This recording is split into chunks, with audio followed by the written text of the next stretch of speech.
Hey, little birdie, don't feel down. Come and perch on my shoulder. Don't really. No wonder they never pay attention to me. Forget it. I probably shouldn't be anthropomorphizing them anyway. Haven't seen you in some time. To which one of the Animo Archon's winds do I owe the honor? Oh, is this your way of saying that you missed me? Since it wasn't meant to be with this little birdie, I'd better leave it alone. Let's take a walk, shall we?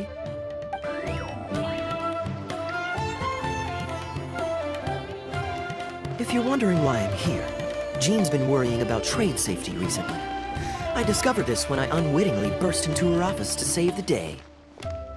Another job involving long-distance travel falls to me.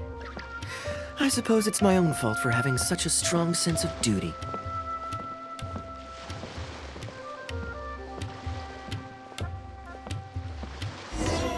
Still, on the bright side, business is now taken care of. And I have unused travel funds, so I was planning to...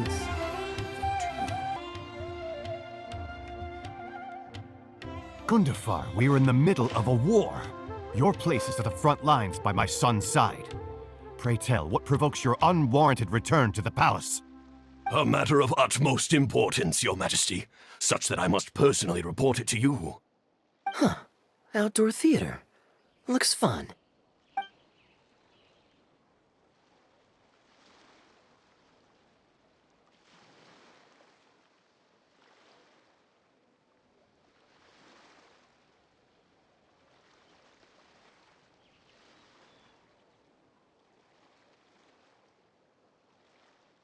Actually, yes. I saw some guards do a musical performance when I was traveling with their caravan in Sumeru. They were desert dwellers, so are these actors. And I think I actually recognize one of them. Come on, let's go watch.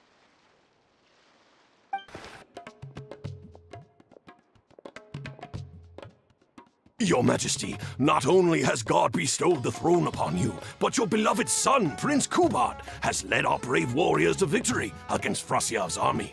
His men have laid down their arms and fled. Frasiav's brazen ambition is no more. He has bowed his head and now presents to your Majesty an offering of treasures and hostages, as well as a plea for peace. My king, this battle has finally restored the dignity of our people. Moreover, with Frasiav's offer of land comes the opportunity to expand our borders, as your Majesty so greatly wishes. His Highness the Prince and I believe this peace settlement will be a great boon to our nation. It is for this reason alone that I have removed my armor and made haste back to our halls from the front lines. My king, what say you to this proposal? Ah, it's the tale of Prince Kubad. Ever heard this one?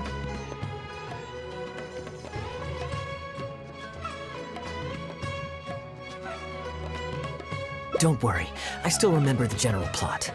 Let me fill you in on the background while the king deliberates. The main characters are the brilliant Prince Kubad and his war-hungry father, King Kabus. The one talking to the king right now is Gundafar, the prince's tutor. When the prince was young, the king was deceived by a malicious rumor that the prince had mistreated his stepmother. He demanded that the prince walk through a blazing fire to prove his innocence. Miraculously, the prince emerged unscathed, thus proving his innocence. But the seeds of doubt had already been sown in the king's mind. Now uneasy in the presence of his mistrustful father, the prince requested to be sent away to the battlefield where he would fight against Frasiav's army. That's the enemy general we heard them mention just now. This is the part where the prince has won the war and decided to forge a peace with the rival nation. He wrote a letter recommending peace to his father.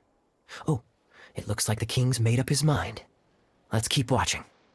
Frasiav lost because he did not have the blessing of God. Our God will always watch over us and punish our enemies. Once the bells of war have begun to toll, they shall not cease until the blood of our enemies fills the land. There can be no victory until the last enemy soldier has fallen. If Kubad still wishes to be my son and hold the intaglio I bestowed upon him as proof of his royal blood, then he must obey my command. Your Majesty, I must caution that a nation destroyed is not a fallen city writ large. Now, the loss of one city strikes fear into the hearts of our enemies, compelling them to accept defeat and cede land in exchange for peace.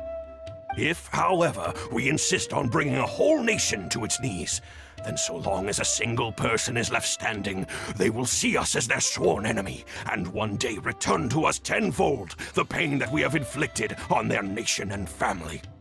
My king, a people is to their nation as wild grass to the open prairie.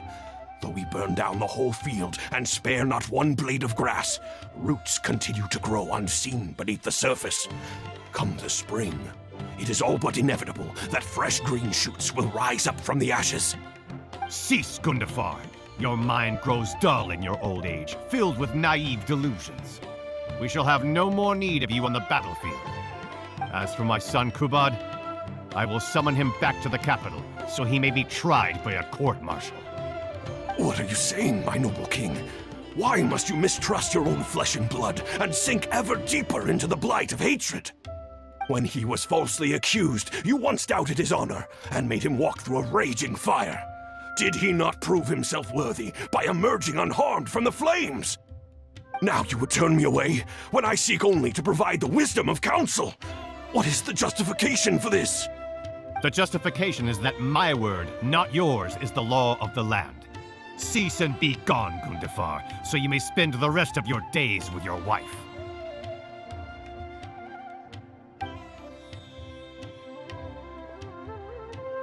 What has become of the king that I served with my life? Fanaticism has robbed him of all reason and wisdom. Peace is surely the most favorable path for our nation, yet he refuses to accept it. I must think of a way to seize control of the army back from the hands of my wayward son, that they might continue the fight to the end. Perhaps the first task should be this. I shall send a loyal contingent of warriors to eliminate Frosyav and the hostages he has sent to our palace. Brilliant acting, Darbil. I saw you approaching us in the middle of the scene. I was worried that my performance would be subpar and you'd think I was just making a fool of myself. Not at all. Far from it. Actually, let me introduce you. This is Darbil, the actor for King Caboose. When we first got to know each other, he was still a guard for one of the merchant caravans. Seems like he's now made the switch to full-time acting. Nice to meet you. Any friend of Kaeya's is a friend of mine. To be perfectly honest, I wasn't making all that much as a mercenary. It felt right to me to get away from the danger and live a more stable life. I was already pretty good at telling stories, so I just recruited a few friends and started performing shows all over the country. Full disclosure, we had to put this little stage together using whatever wood and cloth we could borrow. It's really low budget. Anyway, we're all good enough at acting to get through the motions, but none of us are any good at coming up with a script. Everything we tried to write just sounded off somehow. So I got a student from the academia to adapt an old story I knew to make it more appealing to our audience. What do you think? Passable? I could tell that you've had someone tighten up the lines. They turned out very nicely. Ah, that's good. Well, as you can see, even now, we still don't have much of an audience. Don't suppose you'd be interested to see the rest of the show? Sure, why not? I don't have anything pressing lined up. And I don't think the Traveler does either. Tickets for two, please. How much would that be? There's no need for tickets. You could just get some food from Jafar Tavern. We've worked out an arrangement with them. We've actually found a sponsor for this performance, too. He's not too happy about the poor turnout, though. I doubt we'll be able to keep him for the next performance. A real pity. But what can you do, huh? Darbil Asgar still hasn't shown up for the next scene. We should get his costume and sword out so they'll be ready to go the moment he gets here. My apologies. I have to get ready for the upcoming scene. I'll see you from the stage. Would you two like to order some food? What can I get you? If you're looking for recommendations, today's special is the tandoori roast chicken. Bear with us a moment. We're just going to take a look at the menu. I was at Port Ormos discussing some business opportunities, and some crook was trying to pull a fast one on me. Darbil took pity on me and politely asked him to make himself scarce. He's a good guy. A decent storyteller, too. Quite an interesting character. There's a lot of fun to be had if you hang around interesting people doing interesting things. Especially if you're in the company of an interesting friend. That's my secret formula for staying in a good mood. Try it out sometime. You'll see what I mean. Thanks for waiting. We're ready to order now. We'll take you up on that tandoori roast chicken, and let's throw in some desserts, too. One each of the rose custard, that talumba, and the patisara pudding, please. That should see us through the show.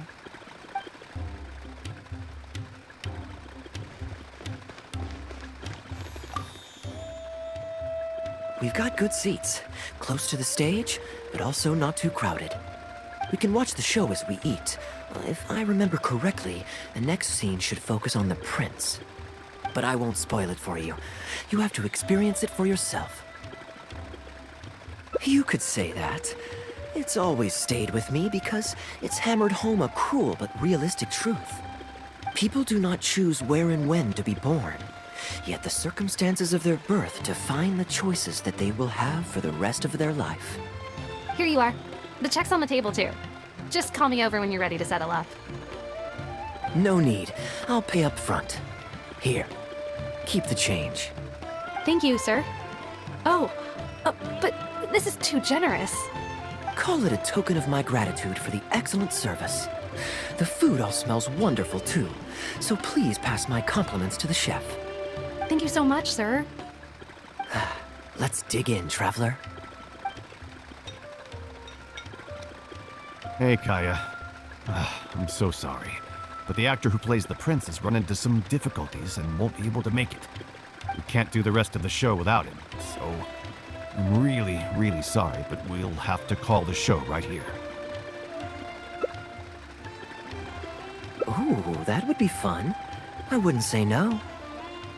Darbil, would you lose any income if I were to mess this up? Not really. I mean, there's not much of an audience here anyway. I wouldn't want to take too much of your time, though. Don't worry about that. I like to be spontaneous now and then. Spice things up a little. Let me think. Well, you already know the story, so you just need to memorize a few lines. Ha! You know what? This might actually work. Ah, wait, but Kubad has a specific costume he's supposed to wear, and there's no way you'd fit into it. Switching actors is one thing, but wearing street clothes on stage would really ruin the immersion. Yeah, I don't think this is gonna work. Well, good thing that I've actually got a costume with me. It goes pretty well with your stage, too. You're kidding. Can you show it to me? Sure. If you can show me the way to your changing room. It's in the restaurant. Follow me.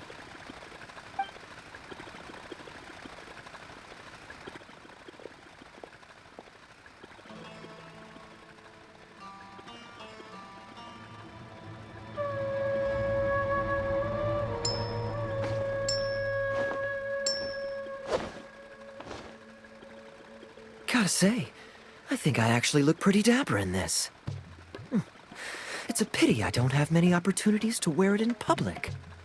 Uh-oh, not a fan of me as a prince? I'll have to act my heart out so you'll be too dazzled to make any digs. Kaeya, here's your script for the next scene. It's not too long, but you also don't have very long to prepare. Do you think you can memorize your lines in time? Only one way to find out. Okay, I think we've covered all your lines and movements on stage. You haven't had long to prepare, so don't worry about forgetting your lines. We'll remind you. All right, I'm good to go. Great. Then let's get this show on the road.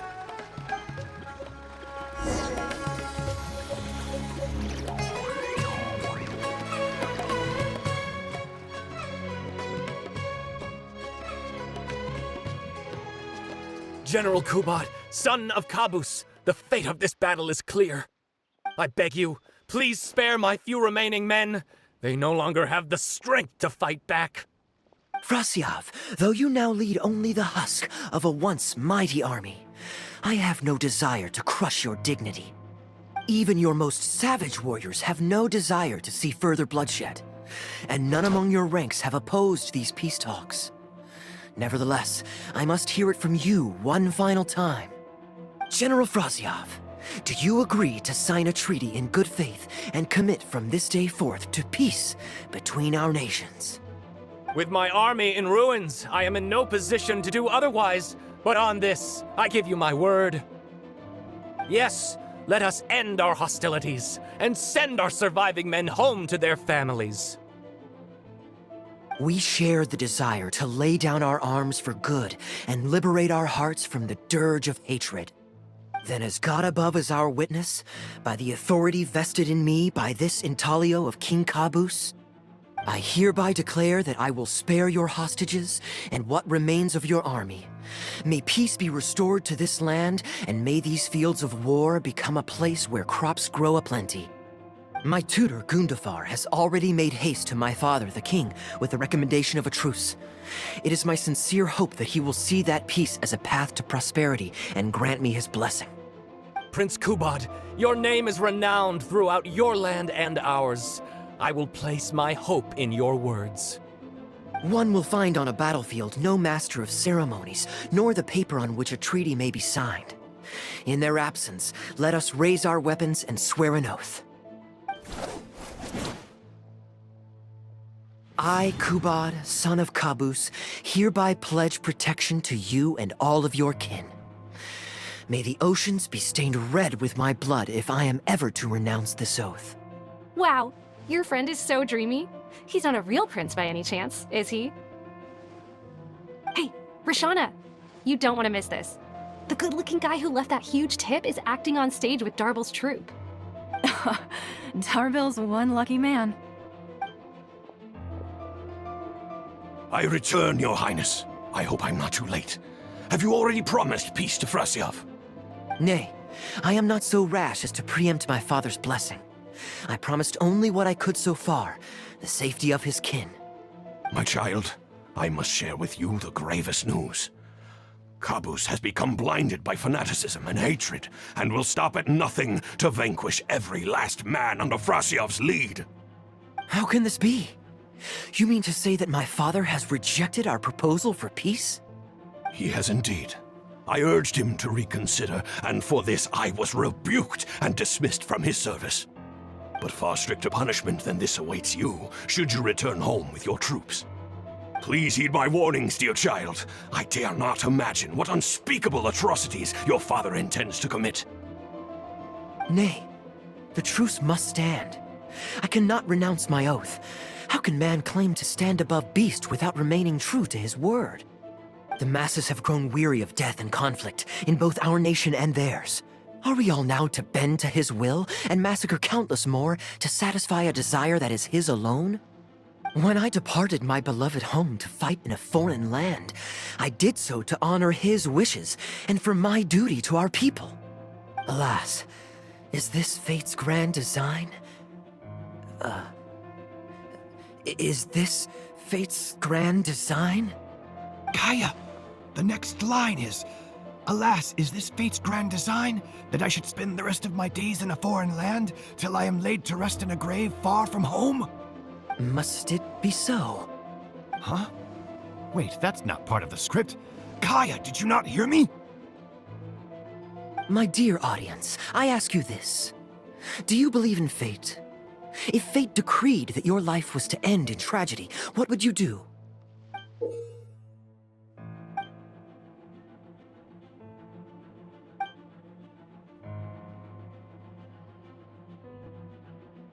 Oh?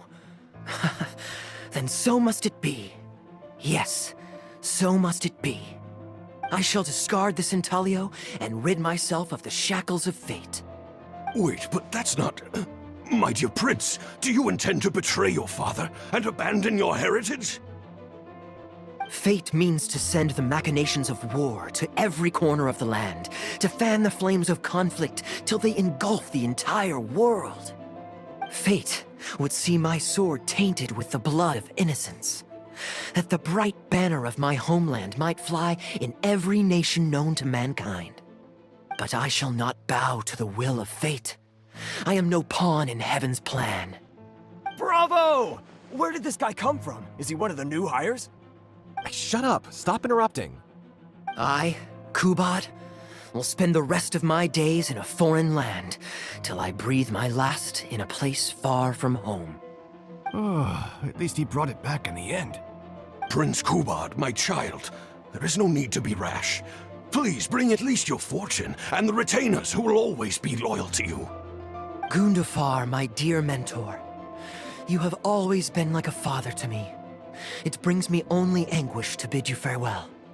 But I must walk this path, or freedom dies by my hand. Goodbye, my tribe and kin. Farewell, sweet land of my birth. Goodbye, my child.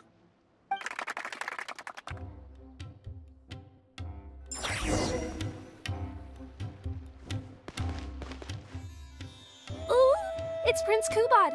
Could I please get your autograph? Why, certainly, ma'am. Ooh, thank you. I'll just go find a pen.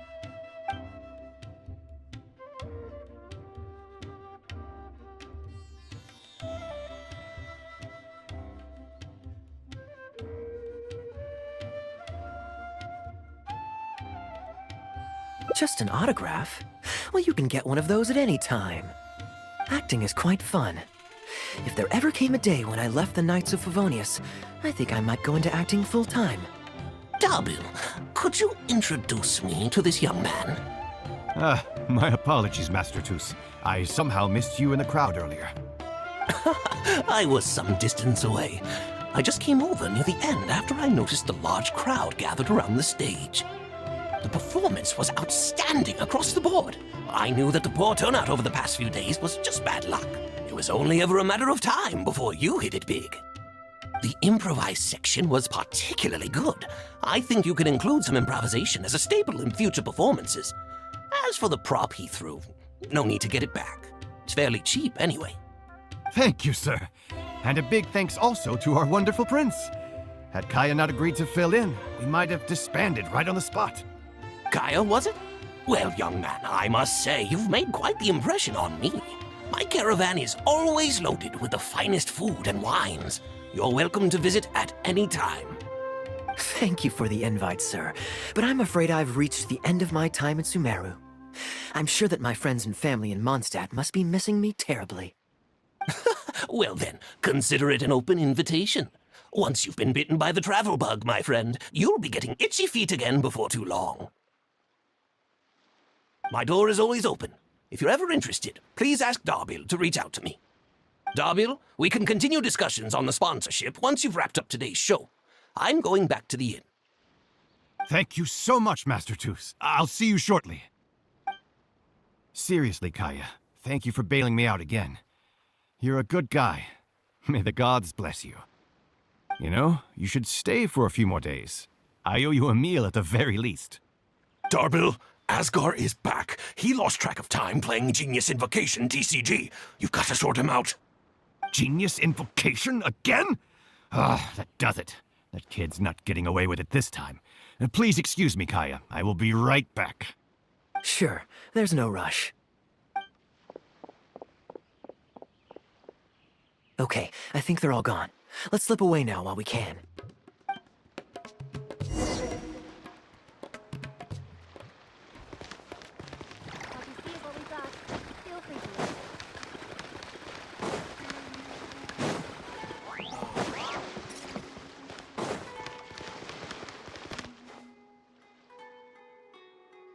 All right, this should be far enough. Don't think they'll find me here.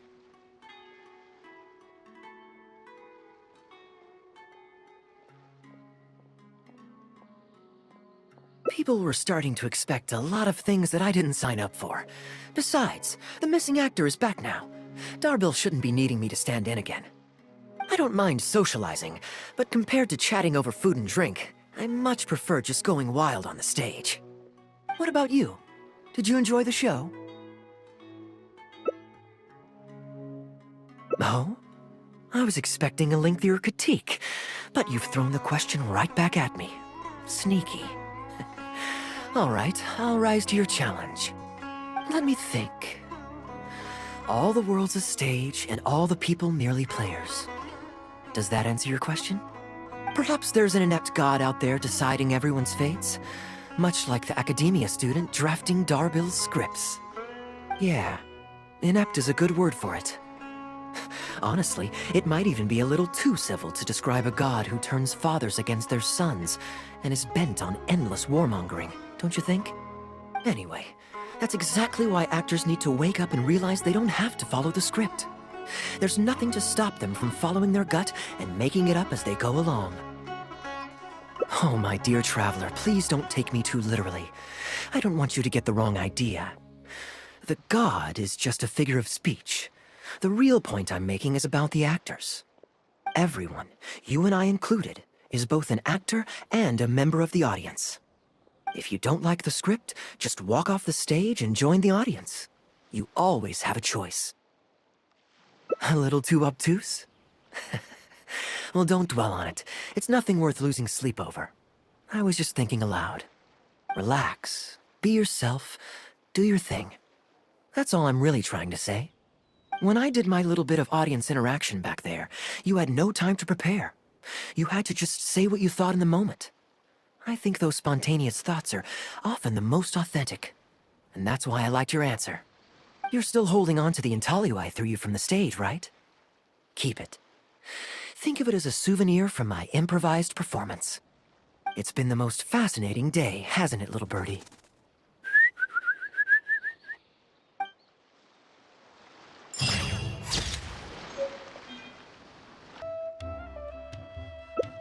Yes. Here's what I was thinking about the unused funds. Given that the acting Grand Master saw fit to allocate these funds to my trip in the first place, I think it's my responsibility to make sure that every last mora is put to good use. In other words, what do you say we find a way to spend the remaining budget? Perhaps a fancy meal at a nice restaurant? Or a river cruise that takes in the sights of Sumeru City? Or we could buy a few nice mementos to take home. Hey, no need to put it like that. Let's keep walking. We can consider it some more on the road.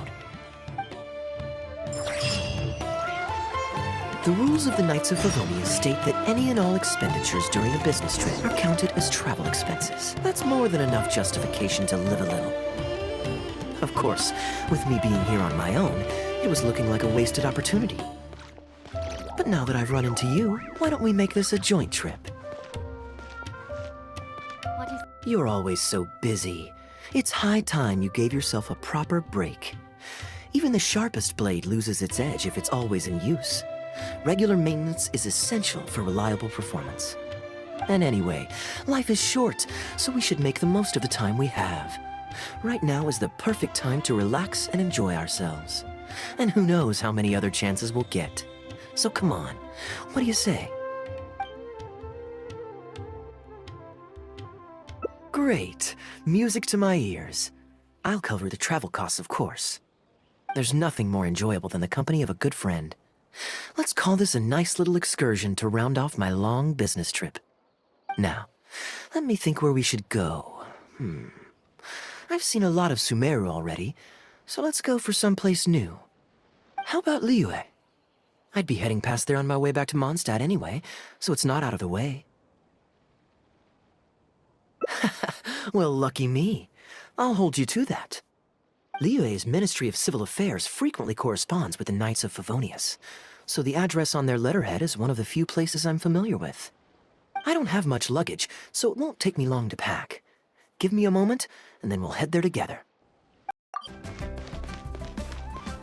I've heard that there's lots to see and do in Liyue, but I'm sure you're more familiar with the place than I am, so I'll leave the itinerary to you.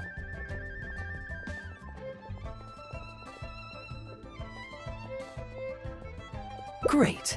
Maybe you can tell me about your previous travels here along the way. It's such a satisfying feeling to just drop everything, go on a long trip, and see something new. Who knows who we might cross paths with? We might even end up going on an impromptu adventure. Just like how I met you in Port Ormos, and now we're here. Come on, let's see what's up ahead. Do you know this shop? It looks pretty nice from the outside. Shall we take a look? Welcome to Mingxing Jewelry. We are a long-established trader of precious stones. Is there anything in particular you're looking for? Let me see. Some nice jewelry you've got here. Maybe I can grab something with a local flavor as a souvenir. What do you think, traveler? See anything that suits my style? I trust your judgment.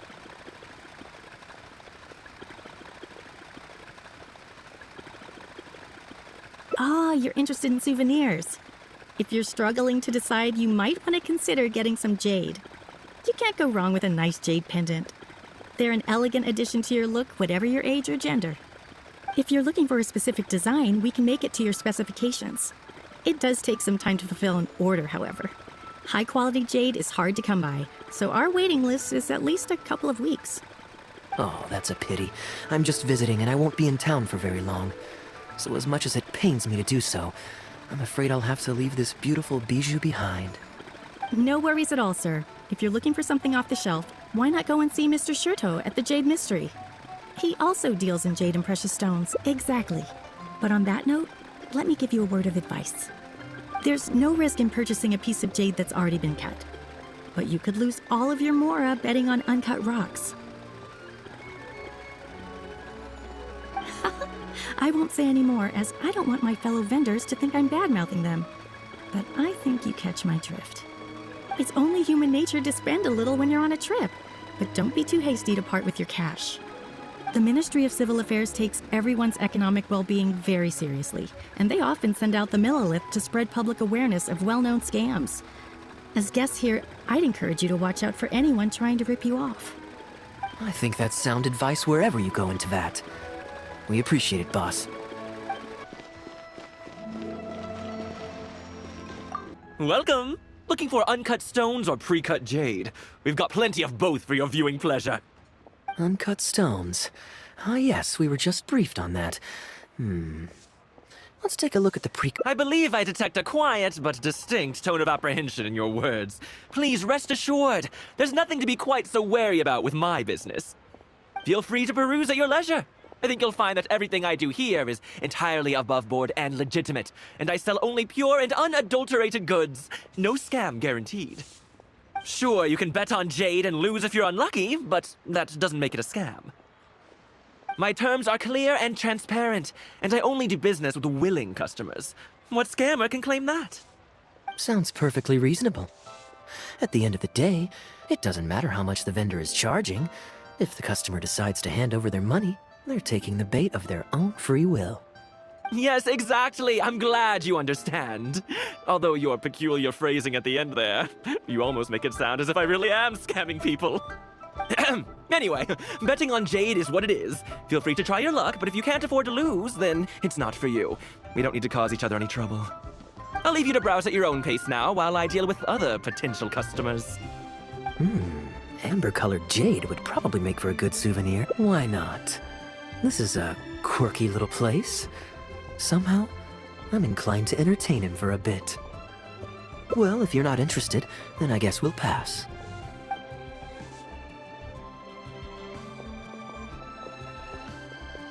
Ahoy there, Captain!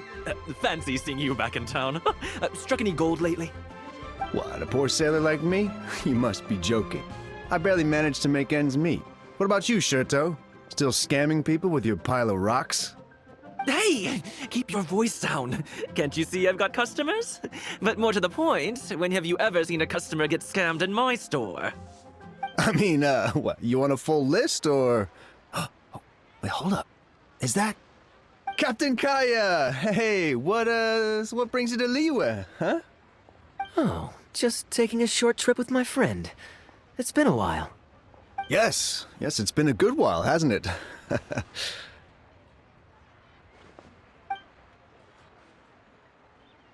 Anywhere you'd recommend I visit while I'm here? Let me think. One Main restaurant's always a pretty good bet.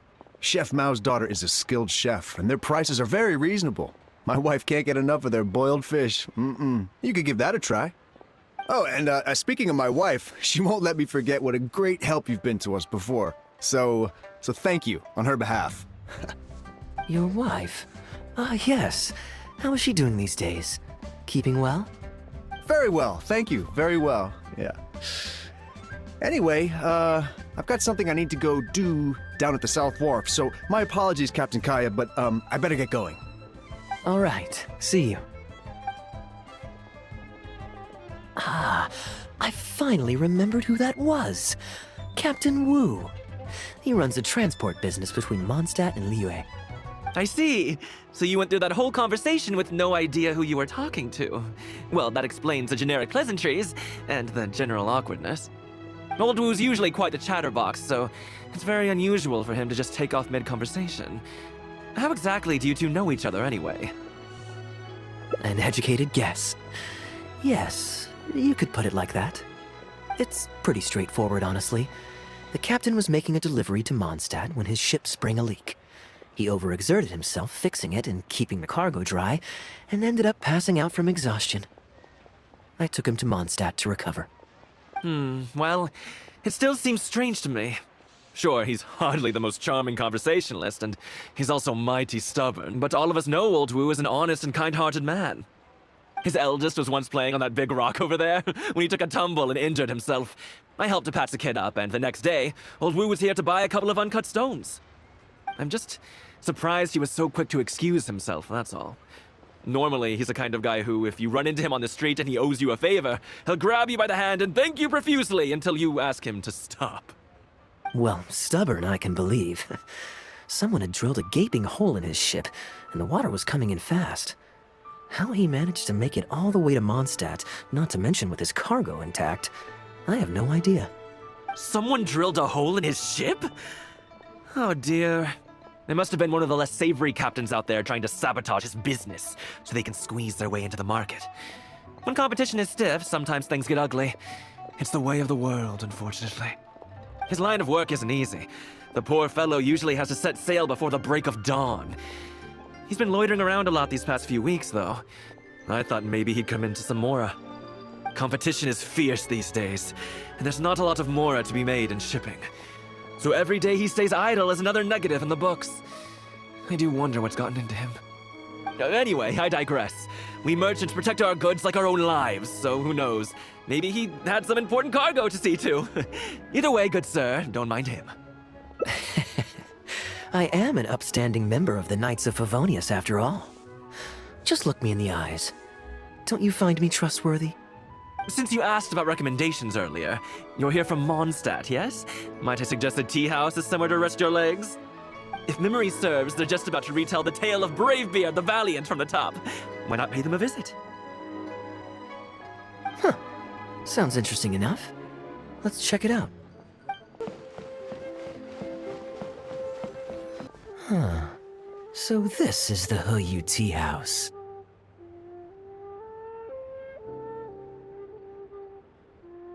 Ah, we meet again, Captain Kaeya. What a coincidence. Boy, twice in one day. That didn't take me long. No. And I ran the whole way.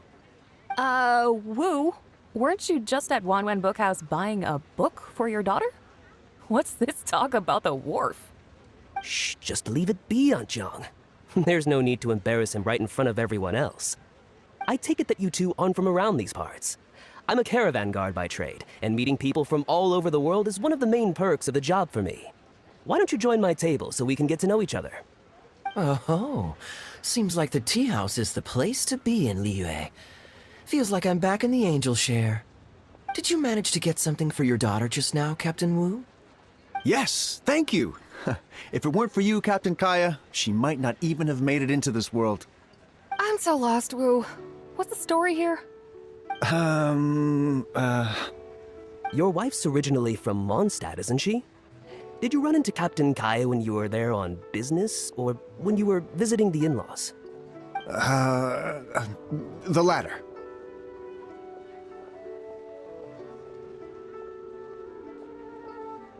Ah, this is so humiliating. Anyway, back when my wife was pregnant, we were taking a trip to Mondstadt to visit her parents this one time, when we were mugged by a group of treasure hoarders near Dawn Winery. Oh, that sounds awful. Were either of you hurt? I mean, he's still here, and he's still got all his limbs, so they can't have roughed him up too bad. I'm guessing Captain Kaeya stepped in before they could do either of you any serious harm, huh? Yes, he did. Yeah, thankfully he heard my wife crying for help and he drove them away. My wife was injured and quite shaken up by the ordeal, so he took her to the winery and asked them to look after her. So what happened to you? Where did you disappear to? I was in the water. Huh? What did you jump in the water for? You know they can still get you in there, right? No, that's not... I didn't... Ugh. They threw me in the water and stripped me of all my clothes. They did what? Did they have a weird fetish or something? Stripping a sailor naked and throwing him into the water. It's not like you were going to drown. So, then what? I take it you swam to shore? The treasure hoarders always move in groups, and fighting back when you're outnumbered isn't usually an option. It's no surprise that they quickly overpowered Captain Wu. I'm just glad that everyone made it out all right at the end. Captain Kaeya, please, there's no need for you to try and save face from me like this. I already owe you so much. You don't have to do anything more. Yet, despite that, I somehow only ended up humiliating myself further. There's no point in me trying to save face now. They tossed me into the water to humiliate me, and to use it as leverage to get my wife to pay up. But they didn't know that I could swim. And what I'd intended was to pretend to drown, then sneak back onto the shore while they weren't looking, and find a way to rescue my wife. That was before Captain Kaeya appeared out of nowhere and saved the day. So then, I figured I'd just get out of the water, get dressed, and catch up with you. But God knows what they did with my clothes. I couldn't find them anywhere. By the time I gave up looking for them, you were most of the way to the winery, so I had to run after you with nary a thing on myself. Outrageous! So, what happened next? Well, I made it to the winery, but the maids noticed me first, and they called the Lord of the Manor out to give me the beating the treasure hoarders never got around to. And after my wife recovered consciousness, she had to have a long talk with the young lord to explain everything. He then escorted us both safely to Stone Gate. Oh, Wu, I'm sorry, but...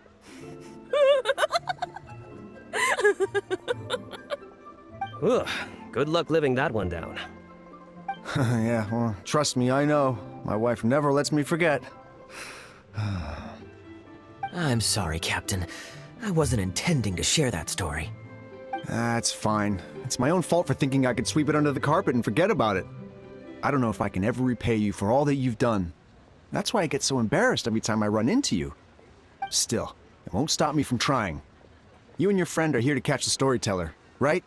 Well, the tea's on me. It's the least I can do.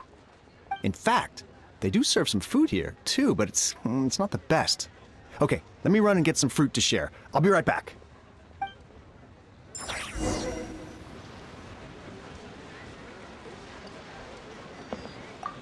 Oh, poor Wu. Oh, gosh, I'm so sorry. It's just...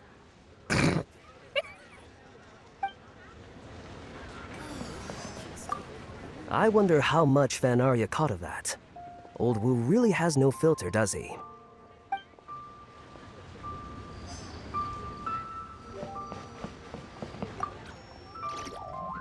He really didn't have to share all the details of that story, but since he didn't seem to mind, I wasn't about to stop him. I did actually forget at first, but once he brought up his daughter, the memory of his naked escapades came flooding back. D-Luke thought some pervert was harassing the maids.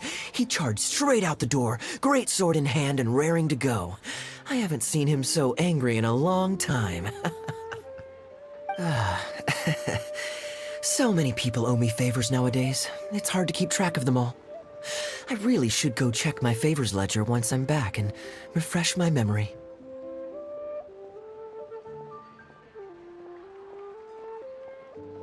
Hey, you didn't think I was being serious, did you?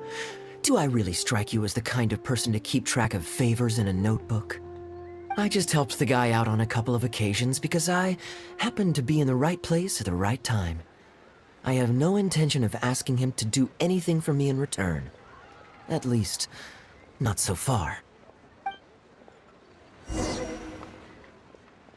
I'm back with fruit. Please, help yourselves, everyone. My treat.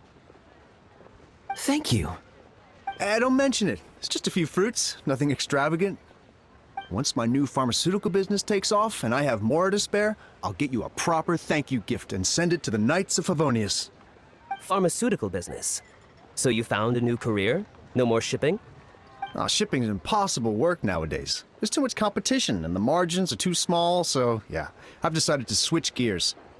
I'm gonna become a partner of Boo Boo Pharmacy and provide funding for a brand new medication they're producing. It's specially formulated to treat seasonal joint and limb pain. If you didn't know, it's a very common health complaint among sailors, but also extremely difficult to treat. I've suffered from it myself, which is why I know that a lot of people stand to benefit from this once it enters the market. It's a good cause and a stable source of income. I mean, whichever way you look at it, it's a step up from the backbreaking work I did before. I've already had some talks and invested $1 million more for the first round of funding. That's impressive, Wu. I wouldn't have thought you had the connections for something like that. So is it Dr. Baiju that you're in talks with? Oh, no, not Dr. Baiju. Actually, it was his master, Dr. Bai Fudzu. Yeah, his medical expertise and clinical experience are second to none, and he really cares about his patients. He gave me a few of his traditionally formulated bone-strengthening pills when he saw me suffering from my leg pains one day. It was like a miracle cure. The pain immediately went away. Dr. Baiju's master? Yeah. I told him I'd be enthusiastically recommending his medicine to the other guys at the docks, and after some hesitation, he just went right ahead and wrote up a prescription for me, completely for free. He said that he shouldn't really be handing out free prescriptions since, and I quote, "it goes against generations of tradition handed down by our forebears." But he just felt like it was the right thing to do. What a great guy. But I got chatting with Dr. Baiju recently when the Secure Transport Agency did a delivery for Boo Boo Pharmacy. He told me that his master has already passed away. Huh? Why would he say something like that? I mean, the guy's old, but he's still in great health. Captain Wu, where did you meet this old master? Just out on the street. I know that sounds dubious, but this is an educated and respectable gentleman we're talking about. Yeah, there's no faking that. Hold on a second. I just remembered something. My nephew-in-law met a medicine seller not too long ago, too. He also described it as a miracle cure. He spent a lot of mora on it, but when he brought it to Boo Boo Pharmacy, Herbalist Gui took one look and told him he'd bought nothing but regular painkillers. This Bai Fudzu you met, did he by any chance have a goatee and salt and pepper hair? He did? If I may, Captain Wu, there's a lot of mora involved here. It seems like it would be worth asking this Dr. Baiju about his master, just to set the record straight. You could show him the medicine as well. Clearly there's some misunderstanding here. You're right, Captain Kaeya. A quick trip to Boo Boo Pharmacy and I can get Dr. Baiju to clear all this up. I'm sure it's all... hopefully it's all... fine? He left in a hurry. He must be stressed out of his mind right now. Hey, let him deal with this, okay? No point in you stressing yourself out, too.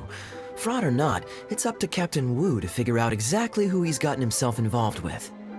I'm no Dark Knight hero, or martial arts hero for that matter, and neither are you. Wait, or are you?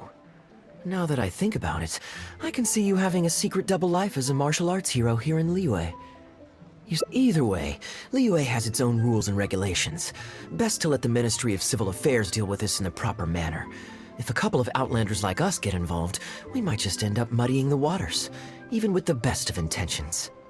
We came here to enjoy ourselves, remember? We don't want to get our priorities mixed up. Oh, and look at that. The storyteller's taking the stage. It is said that the sky's the limit for the aspirational soul.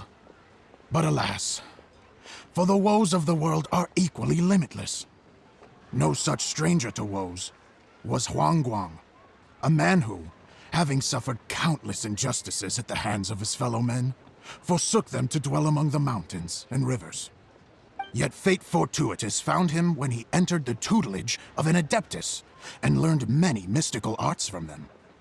Per his master's wishes, he then returned once more to the human world, only this time with a sworn duty to cleanse the land of demons and to see justice done wherever he might tread. Is that all? Oh, I was hoping to hear the rest of the story. It was all right. I suppose the hero always has to sacrifice himself to save others, and it does make for some good storytelling. But it leaves you wondering how he really feels about the whole thing. Did he ever have second thoughts? Only he can know, I suppose.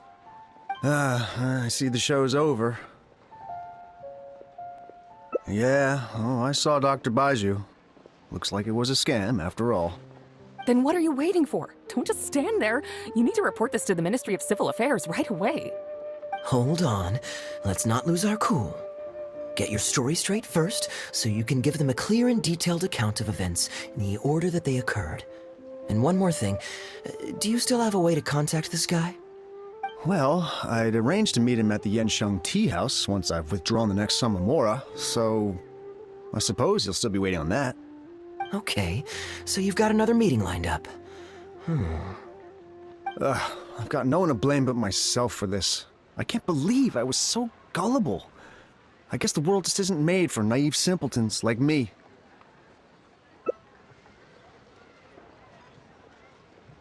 Young lady, you're a good person, and I'm touched by your words of comfort.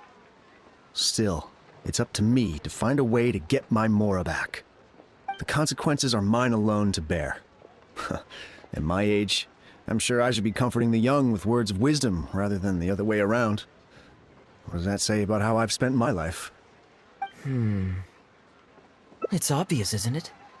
He needs to report the case to the Ministry of Civil Affairs. Come with me.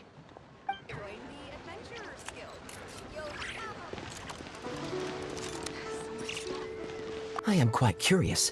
How does our chivalrous martial arts hero intend to come to Captain Wu's rescue here? There are countless victims of injustice in the world. We can't try to help each and every one of them, can we? Oh, I'm surprised. I didn't know you thought of me as someone who helps other people unconditionally. I'm genuinely flattered. But we both know that I'm not that kind of person, really.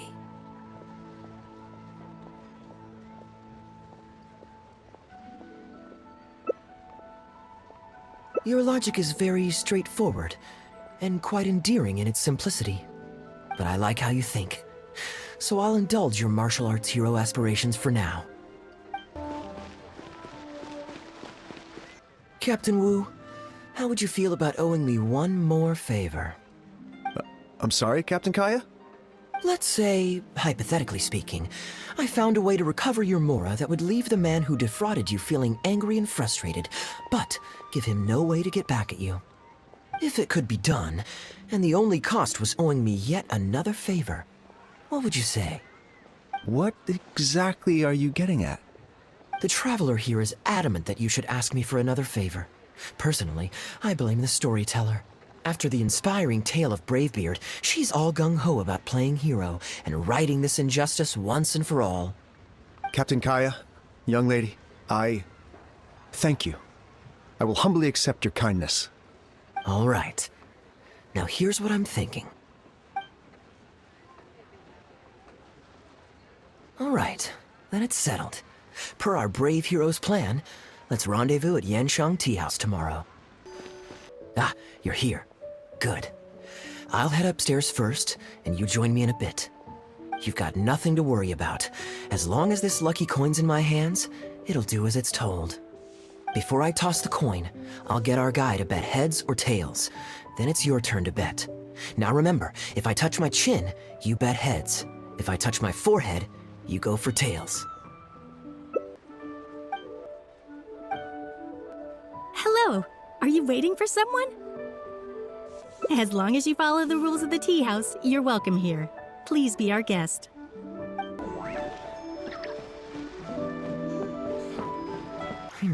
From the way you describe it, Liyue does sound like an attractive place to settle.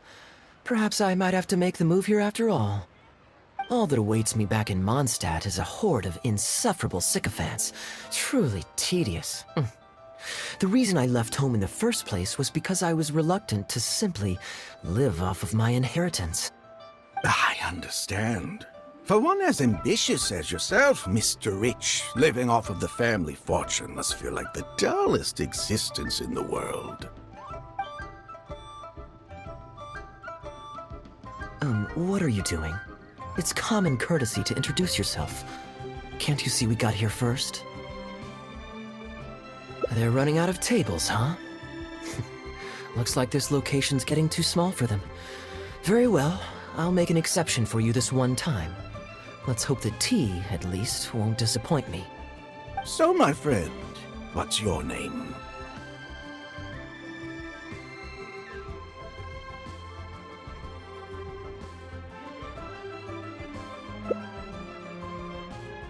Here is the tea that you ordered. Please enjoy. Ugh, this tea is... never mind. Mr. Bai, this has been a most pleasant and insightful conversation. I consider it good fortune that I encountered such a refined gentleman as yourself so far from home. Please allow me to pay for the tea. Yes, good fortune indeed. In that case, I must thank you for your generosity. You there. I'll get yours too.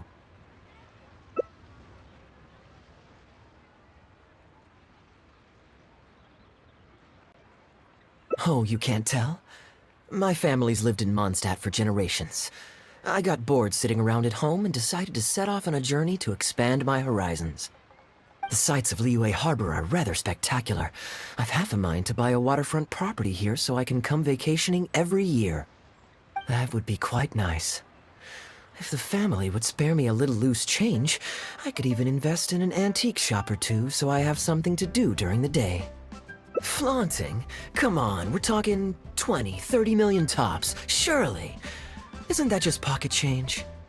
Mr. Rich, just to clarify, that's quite a large sum of mora as far as the common woman is concerned. It's understandable that our friend over here feels out of her league. The name's Albert. Surname Rich, but only the servants in the house address me as Mr. Rich. Now that we're so well acquainted, Mr. Bai, please just call me Albert. Albert does have a nice ring to it. It is my honor to become friends with someone of your caliber. You flatter me. What say you to acting as my guide during my time in Liyue? I'll pay you handsomely, of course. Naturally, board and lodging would be included. And I could pay you in the region of 50,000 mora per day? No need, my good friend. I shan't be so vulgar as to take your mora. We're both men of character.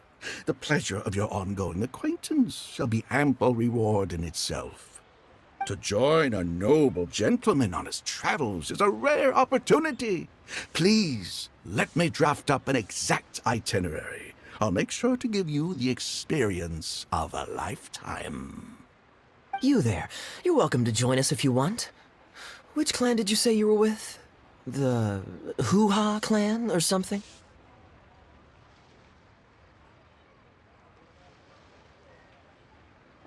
Goo-Ha, huh? Strange choice of name. Gotta say, I've been in Liyue for a while now. This is the first I'm hearing of them. I guess they're one of these obscure ones who keep to themselves. Yes, well, there are many martial arts clans and factions in Liyue. It's only natural that you haven't become acquainted with all of them. Ha, fair enough. Still, weird name. Bet they have some even weirder practices.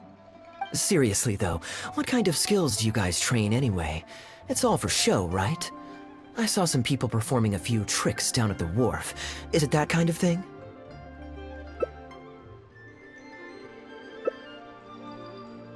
I already told the server to put it on my tab. Don't bother getting her to split the bill. It'll only complicate things. Young lady, there's no need to take things so seriously. Why don't you loosen up and enjoy the free drink? Are you trying to make a point by throwing my generosity back in my face? All right then. What if I say your bill is mine and don't let you pay? Please, my friends, let's not get so worked up. Yinchang Tea House is no venue for a duel. We'll all get escorted right out the door. You young people have hot tempers, I understand that. But there's no need to come to blows over a few words taken to heart when there are far more diplomatic ways to resolve the dispute. Did I hear that right? So you'll only pay for yourself if you win, but I'll get the check for the three of us if you lose. It's not that I care about the mora. After all, I offered to pay for everyone's drinks in the first place. No, what I find truly absurd is your refusal to play fair. I demand that you also pay for three if you win.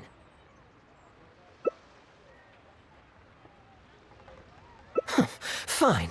You can have your apology if you win, but on one condition. We'll do the best of three, and the winner pays for the table. Well, as long as you're no longer raring to fight. Peace begets wealth, as the elders used to say. Why do you join us, Mr. Bai? Let's entertain this gal for a sec. We don't want her to think you're stingy. But I wasn't even a part of your argument. What are you trying to say, Mr. Bai? Whose side are you on here? Of course, I'm on, And anyway, it's no big deal if you win. It's just a few cups of tea after all, so you can just take it from your fees as my guide. All right then. I suppose it's not all that different from the dice gambling games I used to play in my youth. If it's just for a few drinks, you can count me in. All right, now we're talking.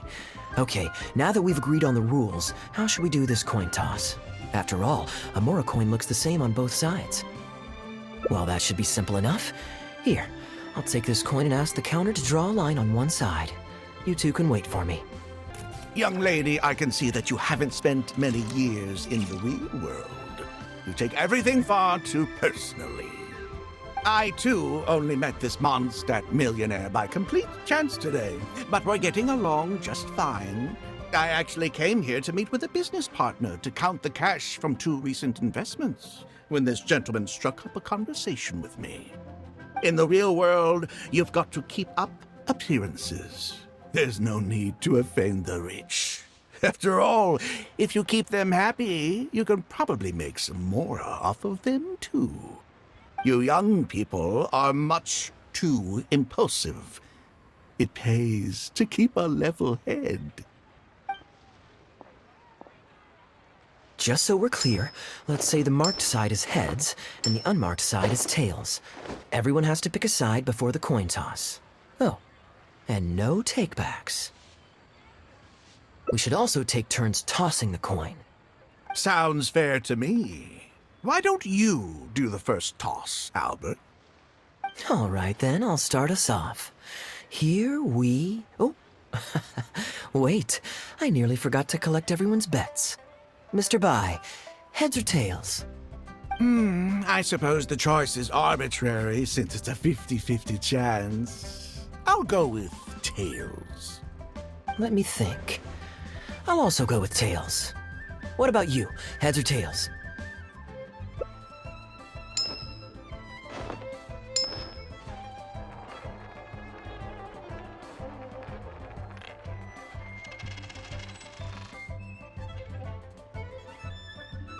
Oh, darn, I won. Lucky me, I guess. I won as well. Guess there might be a formal apology in the cards after all. I have a suggestion. If one of us loses twice in a row, they should get knocked out while the other two carry on playing to decide the winner. Otherwise, with 3 of us playing, it'll start to get difficult to keep track of who's won the most times. I flipped the coin last time, so why don't you go next? I don't want you blaming my coin-tossing skills if you guess wrong this turn. Here. Now just wait a second, my dear friends. Please let me do the second toss. Oh? Anxious to take your turn, Mr. Bai?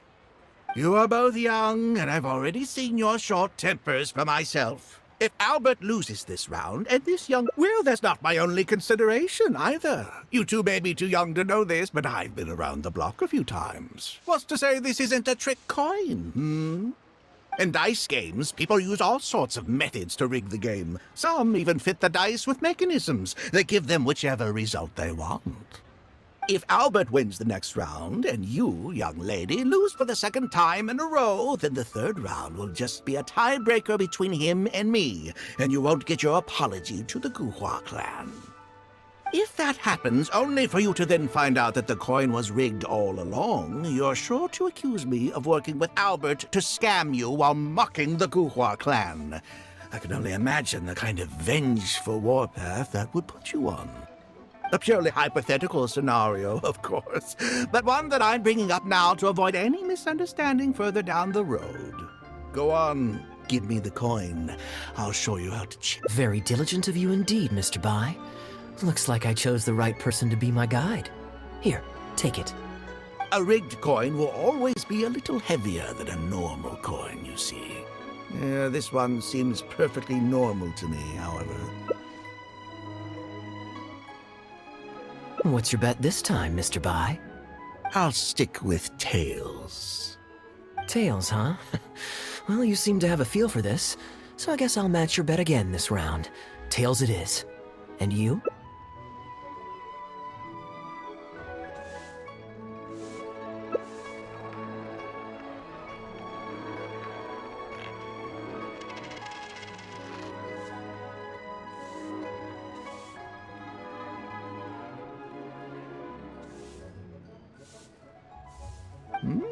Well, my luck's still just about holding out. The three of us are now tied, so no one drops out. Certainly better than Albert and I going head-to-head in the final round.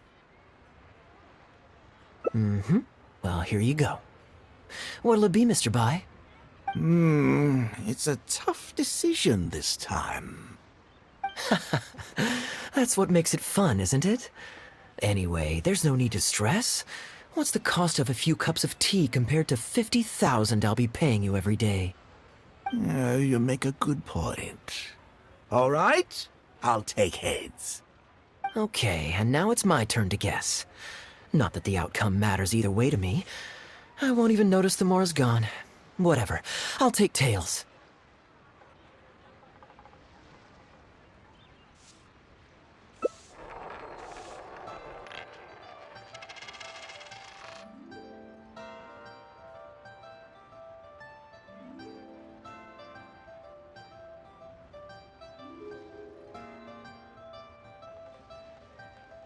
Why did it have to be heads?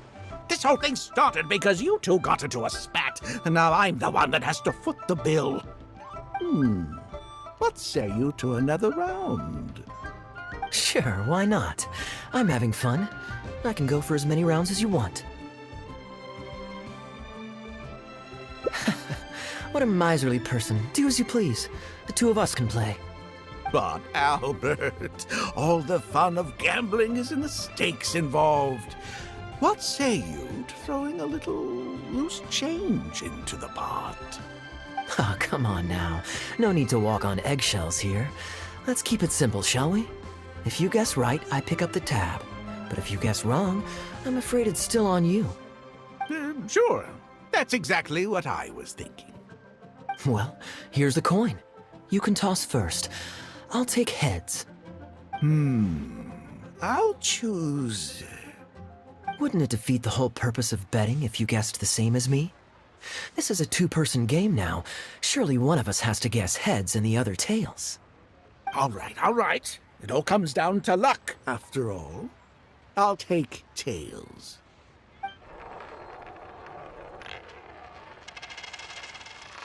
Ooh, looks like Rex Lapis has smiled upon me today after all. Thank you for the tea, Albert. Look at you getting so giddy over some chump change. It's like you've never gambled with real money before, my old man. That's a real rush, I'm telling you. This is nothing by comparison.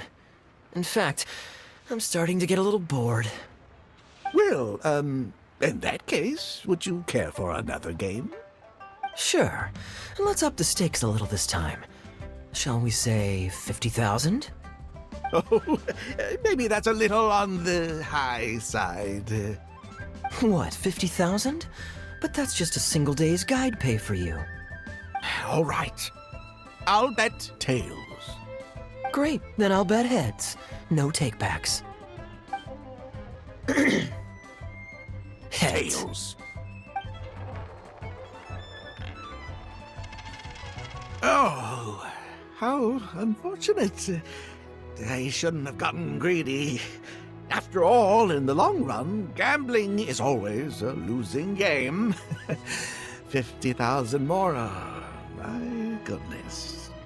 Albert, I'm terribly sorry, but as it happens, I forgot to bring my coin purse with me today.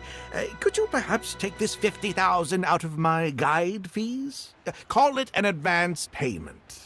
That would make us even. Advance payment? Sorry, I'm afraid that's not my style. It'll have to be cash. This day just getting better and better. Well, so be it. 50,000. Let me see what cash I have on me. Just 50,000? That's not what we agreed on. Huh? What are you talking about? I think you'll find that our bet was for 50,000. No, it wasn't. The amount was 1 million. 1 million? Are you insane? Come on now, Albert. Be serious.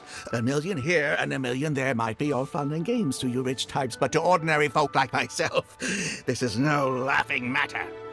I'm being perfectly serious. I know what I said, and what I said was 1 million mora. You're lying through your teeth.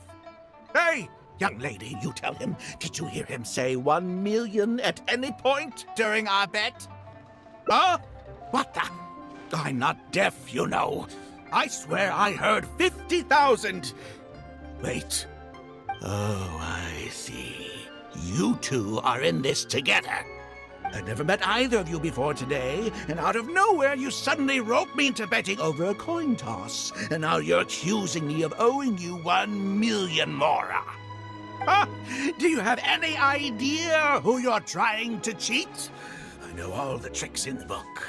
I can't believe a couple of beginners like you managed to get this far. Well, don't you try to celebrate just yet. You amateurs have a lot to learn about the art of the con. Do you really think that nobody else will have heard all the commotion we just made? All I need is one witness, and this little scheme of yours falls apart. Frauds! Frauds, I say! These two kids are trying to scam me out of my hard-earned mora! Hostess! Oh, hostess, come quickly! How pathetic. What is going on here? If you can't abide by our rules, you're not welcome at Yanxiang Tea House. I don't care what the issue is. You don't get to make a racket like that in here. Halberd! Fang! Wait, don't throw me out! These two con artists are trying to steal my mora. You can't let them get away with it. Well, let's take this somewhere else. I don't want any of you disturbing the other guests.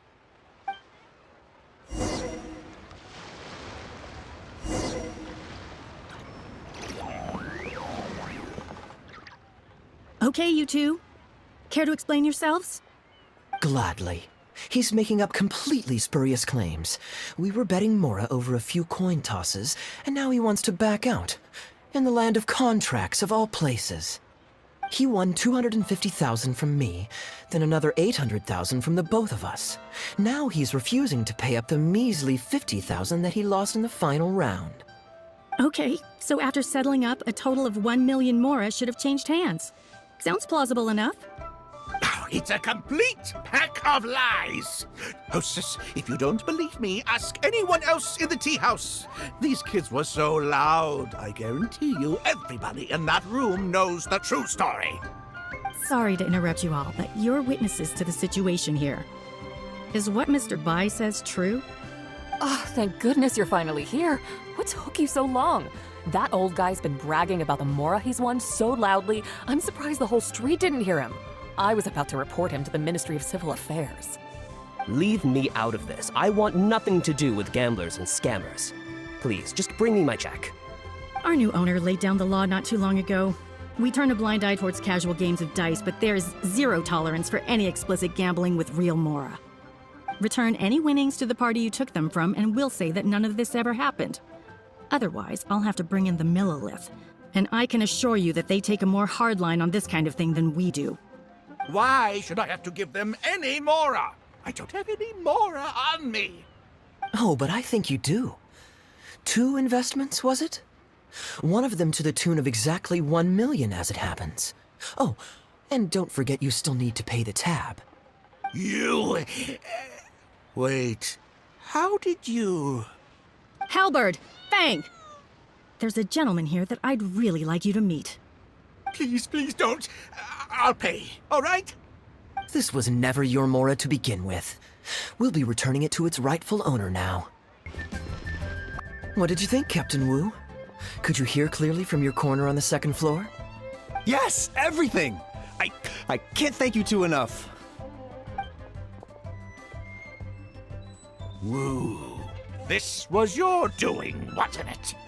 You and this monster planned the whole thing! Along with that blonde one.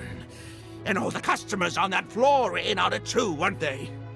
I know where you live, and I know what your wife looks like, and your pretty little daughter, too.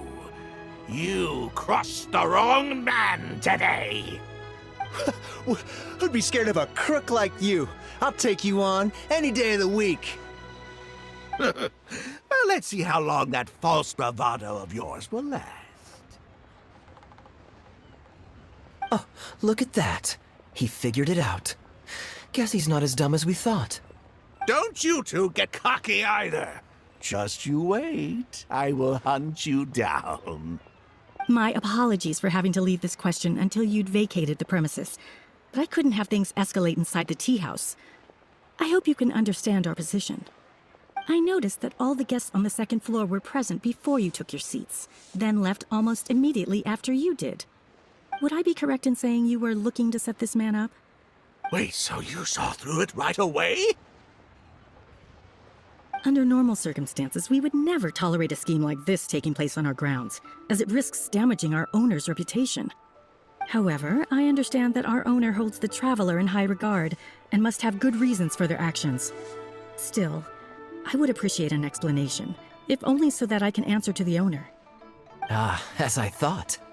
When you're operating on someone else's turf, you run the risk of clashing with the master of the house. Thankfully, we considered that possibility before going ahead with our plan. Over to you, brave hero.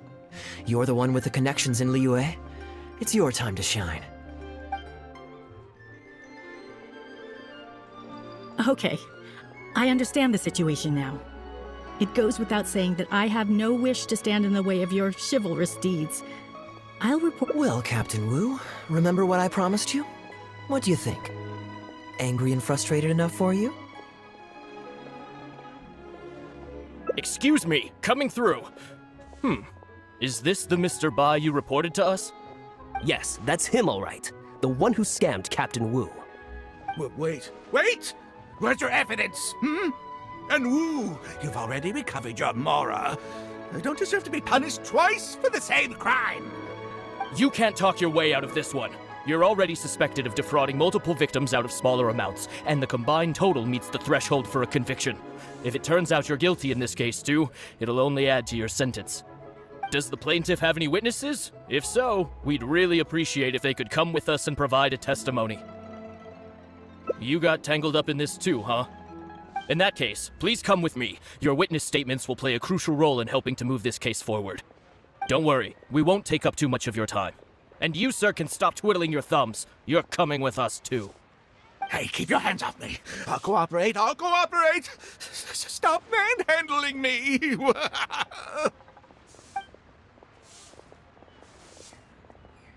Thank you so much, the both of you. I really don't know how I could ever begin to repay you. Well, I have an idea. We originally came here to do some sightseeing. Anywhere you'd recommend we go before the end of our trip? Let me think. Now, where would I want to go? Hey, are either of you interested in a fishing trip? Sounds fun to me. Let's go. Well, this was certainly an eventful end to my trip. It wouldn't have been possible without you. Or my... Wouldn't be much of a lucky coin if it had.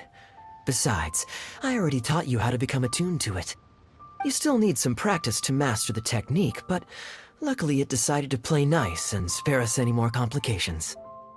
A better question to ask might be, what do I do to make this coin happy to work with me and show me whichever side I wish? My answer would be that I tell the coin a joke every time I toss it into the air. If it finds my joke funny, then it cooperates with me. Of course, this whole arrangement hinges on a pre-existing amount of trust between the two of us. I can't just get any strange coins to listen to me. Yeah, I was a little surprised when he unwittingly called out our trick coin, but it didn't matter. A good gambler always keeps their options open.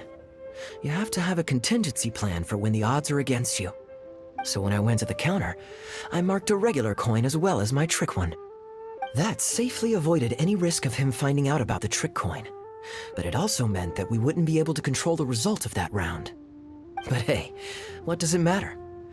The fact that he made things a little more challenging only made it all the more exciting to watch him slowly but surely fall into our trap. Especially listening to him warn us about the possibility of a rigged coin right as we were scamming him. That was my favorite part. As long as I chose the same bet as him, and you bet the opposite to me, it was always going to end up with him paying. Unless, of course, he'd had some other tricks up his sleeve that we hadn't thought of. Then things would have gotten really interesting. You two are genuinely the smartest people I've ever met. I'm no intellectual, so I would never have been able to come up with a plan like this. Even when you described it to me, I only understood parts of it. Well, I may not be the smartest guy around, but one thing I do know is this. One should always return tenfold the help that they've received from others. We were just ordinary acquaintances. You had no reason to help me as much as you did. If there's anything I can ever do for you in the future, anything at all, please let me know. You can always count on me. I guarantee it. Oh? You seem agitated. Are you worried about owing me yet another favor? There are two kinds of people who owe me favors. One is my friends, and the other my informants. My informants have to fulfill whatever requests I make of them, no questions asked. The question is, which kind of person do you want to be? Ah, and you're torn again. Too afraid to ask to be my friend, but also daunted by the dangers inherent in becoming my informant. Well, it's okay, because I just thought of a fun and easy way to get us out of this impasse. Let's do a coin toss. This is the regular coin I prepared for the contingency plan when I was borrowing a pen from the bar. Not the lucky one that does what I tell it to. If it's heads, we're friends. But if it's tails, you're at my beck and call. May the Lord of Geo decide. So? Was it heads or tails? What do you think? What does your heart tell you? Oh, I understand now. You have my most sincere gratitude. No, that's a little too formal. What I'm trying to say is, here, your fishing rods, my friends.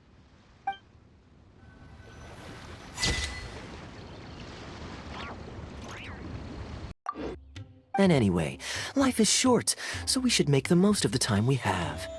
Right now is the perfect time to relax and enjoy ourselves. And who knows how many other chances we'll get. So come on, what do you say? Now I remember why you're an honorary knight. Of course being tempted by money is beneath you. Your honest character is dazzling to behold. Like the sunlight reflecting off the surface of Cider Lake in the late fall, I hold my hands up. My thinking was mistaken. In that case, I guess today's end-of-trip blowout is cancelled. I shall pack my luggage and prepare to return to Mondstadt. Oh, you'd do that for me? Well, this wasn't what I'd originally planned, but it's a very welcome development. When I was souvenir shopping, I picked out something for you too. Guess my thoughtfulness wasn't in vain. Let's keep that a secret for now. Not because I want to keep you guessing. It's just that I didn't think I'd run into you here. All my gifts are back at the inn. I want you to find out for yourself when you open it. The surprise is what gift giving is all about, is it not? Then it's settled. We'll leave together shortly.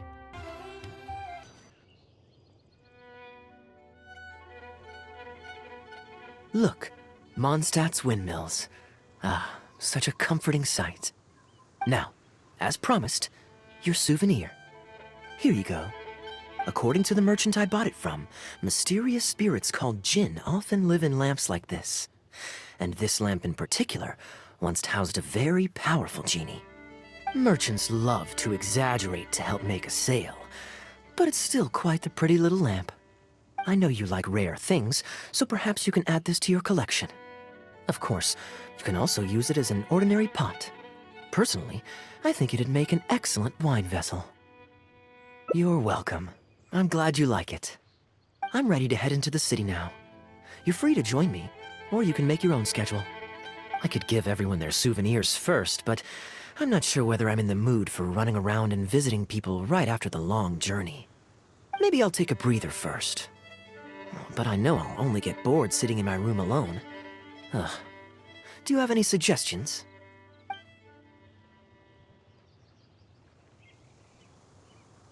I'm honored to have such a caring friend.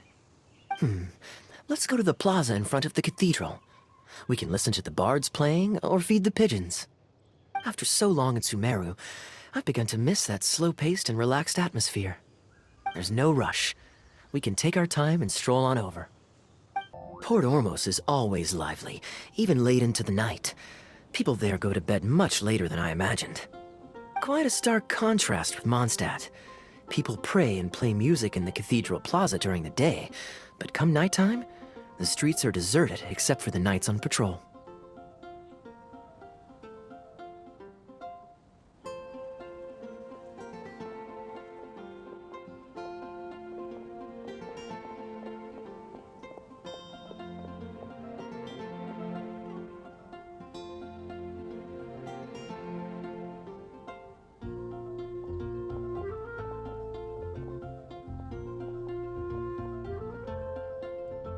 Good question. Life in Sumeru is never dull. Last time I was out drinking on the street at night, some passing mercenaries invited me to dance. Although, I did learn later that that kind of thing is highly unusual even there. They must have been in a very good mood that night. They taught me a lot of songs that they usually sing during feasts. It really was a fun night. But be that as it may, I think I'm more suited to the free and easy life in Mondstadt. Simple, honest folks like me, we don't need much to be content. Fair enough. Let's shelve that discussion for now. Have you ever had a chance to hear the cathedral choir before? The hymns they sing are a whole tradition in their own right. Quite different from the folk songs that the bards play. Well, let's see if we can catch them today. Sister Grace is right there, so we can ask her about the choir's schedule.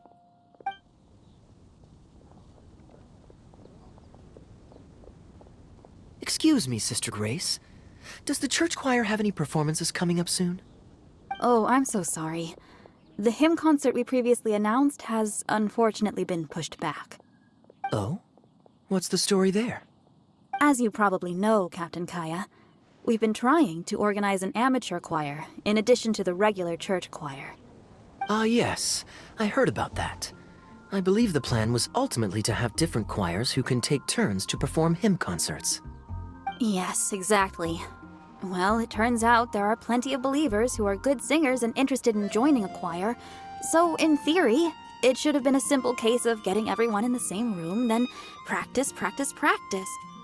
But for some reason, the rehearsals are going terribly. I don't understand it. Everyone in the choir has a basic level of musical literacy, but they sound awful together. It's like everyone's trying to do their own thing. There's no group harmony. Oh, maybe I'm just not musically gifted enough to give them the guidance they need. Captain Kaeya, I know you like listening to hymns. How good is your understanding of vocal music? Me? Music is far from my forte. But if you need some help, then don't worry. I know an expert who's more than up to the task.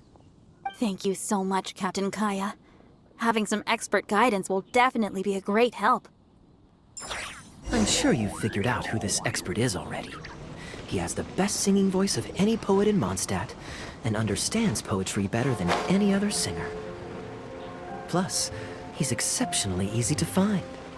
9 out of 10 times, he's in the tavern.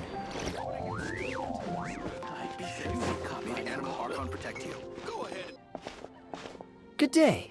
Drinking alone? I hope you don't mind us joining you. Hello, hello! Please, take a seat. We're all friends here. Patton, 1 moonlit alley and an apple cider.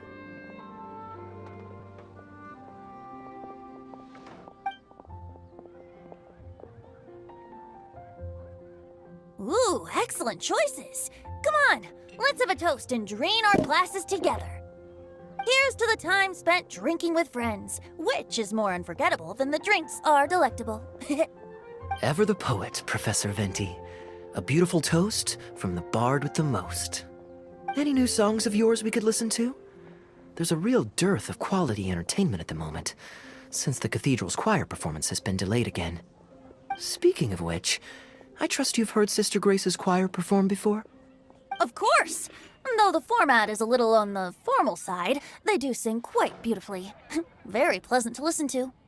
So you'd say you enjoy listening to hymns?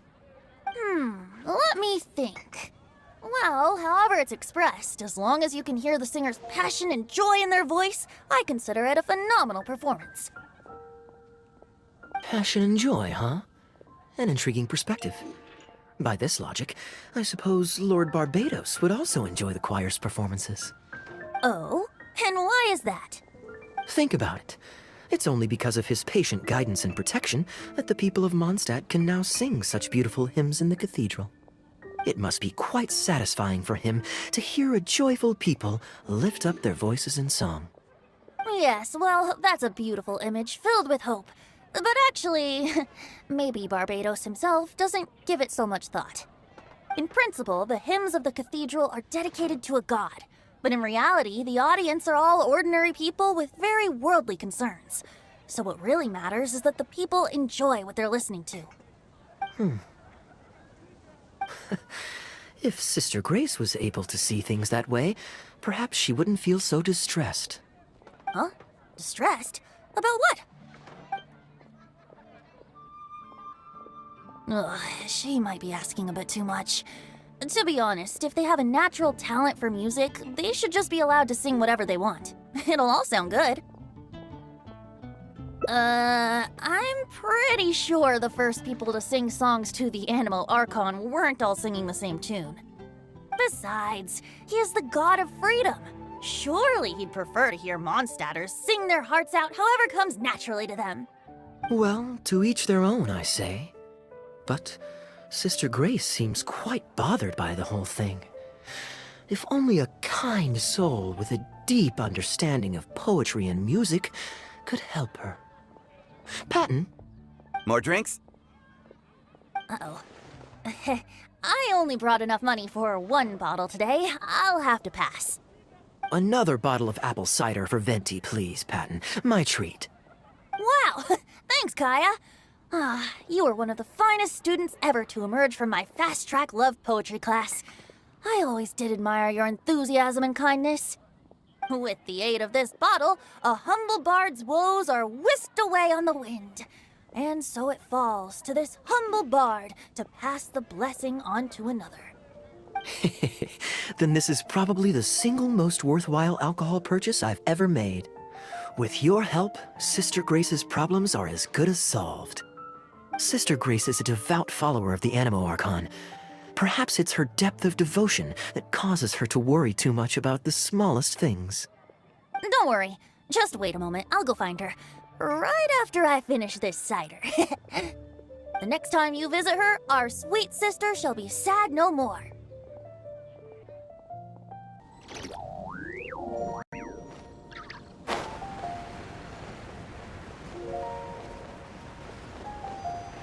Hello, Sister Grace. How are the rehearsals going? Captain Kaeya, your bard friend has a few suggestions that are somewhat fanciful in nature. Fanciful in the sense of not worth adopting? Is that what you mean? Everyone in the choir loves to sing, but they're used to singing their favorite songs. Suddenly asking them to sing in perfect harmony like a church choir with years of experience is just too difficult. So, why ask them to adjust to the demands of those staid old church hymns when you could just create a new song for them? One that they'll be able to grasp quickly? If you want, I could help. Church choirs typically stick to traditional hymns. This is certainly an innovative idea. What's stopping you from considering it, Sister Grace? While I don't expect a recently established amateur choir to perform on par with our own church choir, this would be a major departure from tradition. I'm just not convinced that it's appropriate. Is the Church of Favonius really such a stickler for tradition? Giving believers the chance to express themselves freely seems like it would be a very positive thing. So Venti, do you think the Anemo Archon would like to hear a new melody? Of course! This was the wish of the people when New Mondstadt was first founded. Okay, well let's see what our other friend thinks. Traveler, what are your thoughts? Another vote of confidence. Maybe there's hope for this idea yet. Maybe it's just a generational thing, but... Oh, well, it's not a completely unreasonable idea. I suppose it can't hurt to try. Looks like we're all in favor then, so let's start preparing. Sister Grace, could we trouble you to inform the choir members? Of course. I'll tell them now, and then we'll give this a try. Should we find some people to help us compose the lyrics? If this is to be a new song of the people, then the more fresh ideas we have, the better. Good idea. Let's split up and find some contributors, Traveler.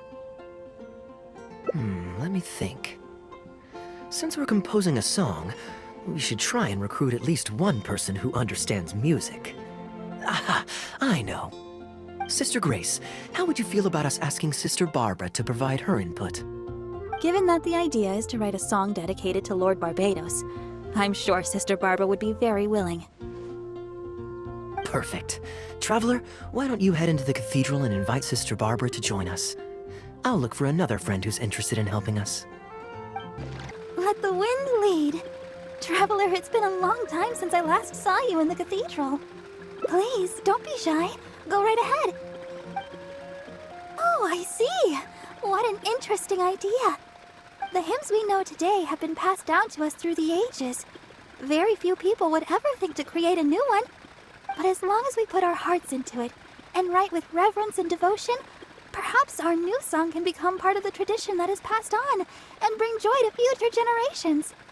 I never imagined that the bard would come up with such an amazing suggestion. I'd really love to be a... Sure. Let's go there together right now. Ah, you're here. You took your sweet time. Psh, I've seen Kaeya play Genius Invocation TCG, making up a bunch of baloney to distract his opponents. He's a trickster, plain and simple. So now, I gotta check with you guys to see if what he's saying is true. Can we really write about anything we want in this song? Even the evils of Mondstadt's wine industry? And is the choir really gonna perform it publicly? So everyone on the streets will hear it? I can guarantee he won't. Then I want to write this. All booze hounds will be punished harshly by Lord Barbados. That's a very novel idea indeed. I'm used to just humming to myself while I work. So after Sister Grace criticized us for not singing in harmony, I was planning on quitting the choir. I never thought we'd be able to just sing what we wanted. What a relief. Plus, we get to write a song with Sister Barbara. I'm so honored. Thank you, everyone. Why don't we start by picking a theme for this song? I agree. Traditionally speaking, the theme should be Praise be to the gentle and loving Lord Barbados. I expect that Professor Venti might feel that topic is overdone and lacks originality, and that it may not be to Lord Barbados's liking. That's Kaeya for you. Got it in one. I'd suggest that everyone start by thinking of the little things in life that bring you joy. Ooh, well then can I praise the perfect fish head soup my mom cooked last night? Of course you can. I think I'd like to rejoice in the precious days spent together with family. Let us praise Mondstadt, the city that allows us to sing freely. See? Already we have lots of wonderful ideas. Let's write them down, and then Kaeya can... Kaeya?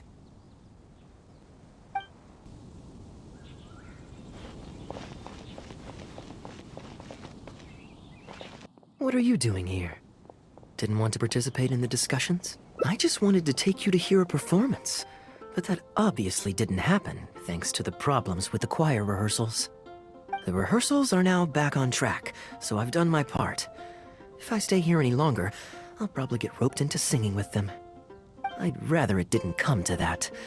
My songwriting abilities are limited.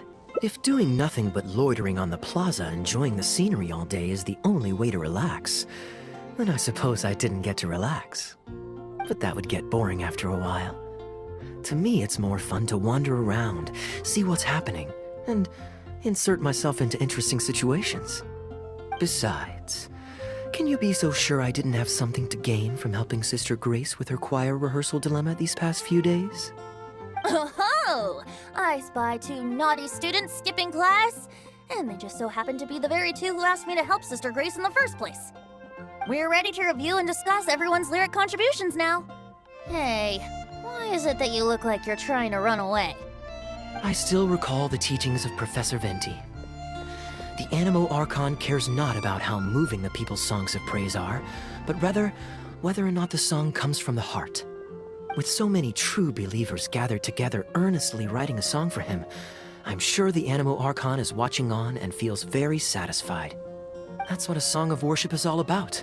So, mission accomplished. And that's the reason you've decided to leave? Slipping away before the final verse is sung, before the poet has uttered the last line, before everything has concluded. I don't know. Oh no, you've seen right through me. Wow, that was a craftily crafted speech. I almost fell for it. But to share all this with a group of friends, only to find myself one friend short before the final verse is sung, before the poet has uttered the last line, before everything has concluded, I don't know. Something about it just irritates me. If you don't want to write a poem, then let me gift you one. Abandoned to whatever fortune the cruel waters bring, bereft of control, directionless I swing. The swift currents surge, and onward I urge, through the snow and frost that fall and winter bring. Majestic waves cresting, surf roaring its tail, none but the ocean to hear as I sing. The stars in my eyes as I chart toward the horizon, that into one day from the endless dome of night I shall spring. If you are a chaser of freedom, the Animo Archon will bless you. So why not let those feelings out and sing with everyone? A boat that has come unmoored will not get lost in the night, but sail towards the dawn. A beautiful image. Of course, you don't have to believe in it, but the winds of Mondstadt will guide every lost ship back to safe harbor. Well, after a fine poem like that, it would be plain rude of me not to rejoin you. Let's head back together. You two, of all people, have to be there for the grand finale.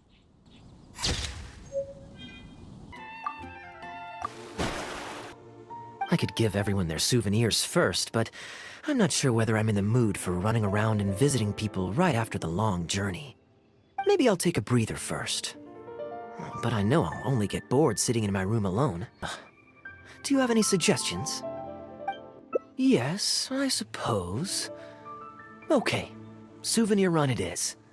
They're mostly people you know, so it'll be a chance for you to say hi to some people you haven't seen in a while. Let's start by going to the Knights of Favonius headquarters. Jean and Lisa will definitely be there, and with any luck, we might run into a few others too.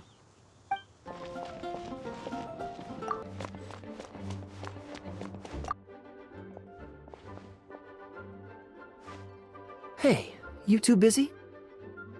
You must have had a tough journey, Kaeya. Oh, it's been a while, cutie. Yes, welcome back, Kaeya. Why is the honorary knight accompanying you? I understand. Back to matters at hand, Kaeya. I have already received your report. You did well this time, thank you. A few days ago, we received a letter from the representative of the Wine Merchants Association in Sumeru. It was thanks to your on-the-spot decisions that further losses, due to continued delays, were avoided. Just doing my duty. Anything to reduce the acting Grandmaster's workload. Oh, I nearly forgot. I have some unused travel funds. I'll return the surplus now. Given the suddenness of the situation and the difficulty in resolving it, I authorized a greater than normal disbursement in case of unforeseen circumstances. But I didn't think there would be this much left over. Thank you, Kaeya. Just doing the right thing. But I'm not actually here for a post-trip debrief. I brought some souvenirs back for everyone. Souvenirs from Sumeru? Here, the letter opener is for Jean, the jeweled brooch is for Lisa, and the items in the box are for everyone else. The artistry of this is exquisite. Look at the ornamentation on the sheath.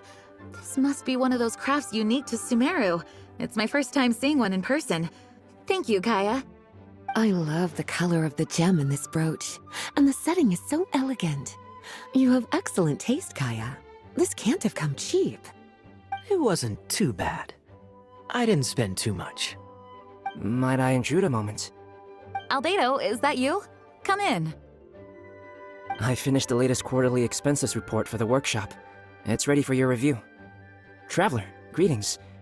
And Kaeya, welcome back from Sumeru. You two look like you're in good spirits.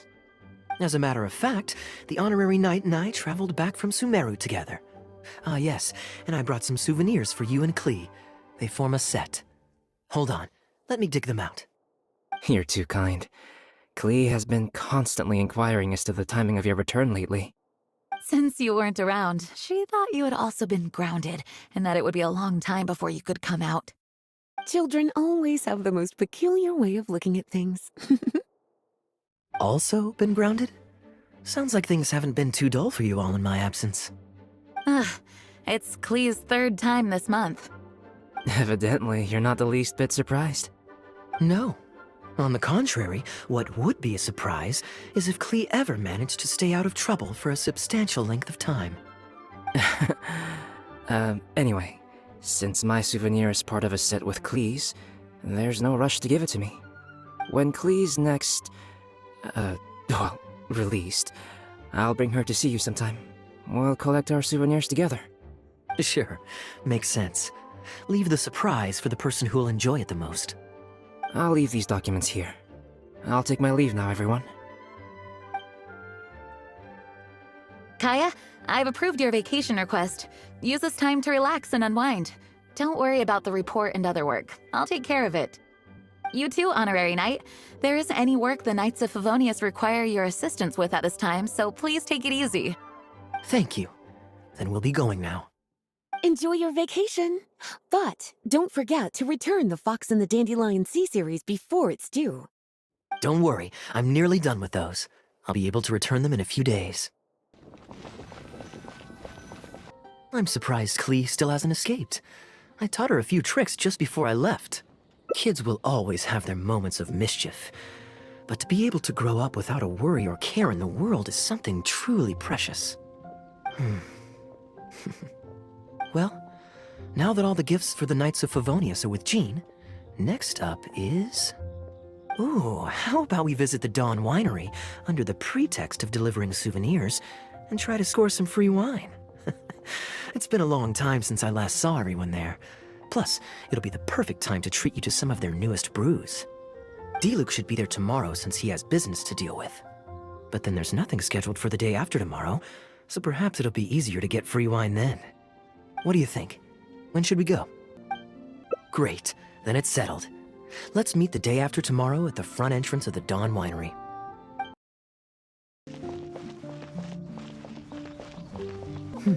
You're more punctual than I expected. Let's head inside. Master Kaeya? And the Traveler? Welcome, welcome. Please, come in. I'll fetch you both something to drink. Long time no see, Elzer. Yes, it's been a while, hasn't it? So what brings you back to the winery this... Sorry. Is there anything I can do for you? No need to be so formal. I just returned from Sumeru and dropped by to see you all. Ah, what a pity. Master Diluc went out to handle business last night and hasn't returned yet. Never mind. The main thing is that you and Adeland are here. Oh, speaking of Adeland, where is she? She's taking some time off. She was busy cleaning yesterday and finally has a bit of time to herself. Perfect. I brought some gifts for you both. Here, this belt buckle is for you. My goodness, it's exquisite. Thank you, Master Kaeya. I'll treasure it. Would you like anything to drink? We recently finished making a new batch of dandelion wine. Well, what perfect timing. I was just wondering how this year's batch was coming along. Let me fetch a barrel and have someone deliver it to the Knights of Favonius headquarters for you. Oh, I won't be needing an entire barrel. A couple of bottles will be more than sufficient. Else Diluc might say I came here to beg. Oh, Master Diluc might grumble, but he doesn't mean it. Anyway, let me fix you both a drink. Much obliged. Then I'll have a glass of dandelion wine and a glass of cider lake for her, if you please. The name is not that literal. It is a drink with virtually no alcoholic content, as Master Kaeya will be aware. I'll prepare them now. Please, wait a moment. Strictly speaking, that's not entirely true.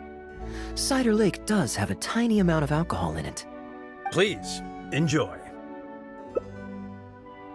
Pleased you liked it. Looks like my bartending skills haven't faded with age.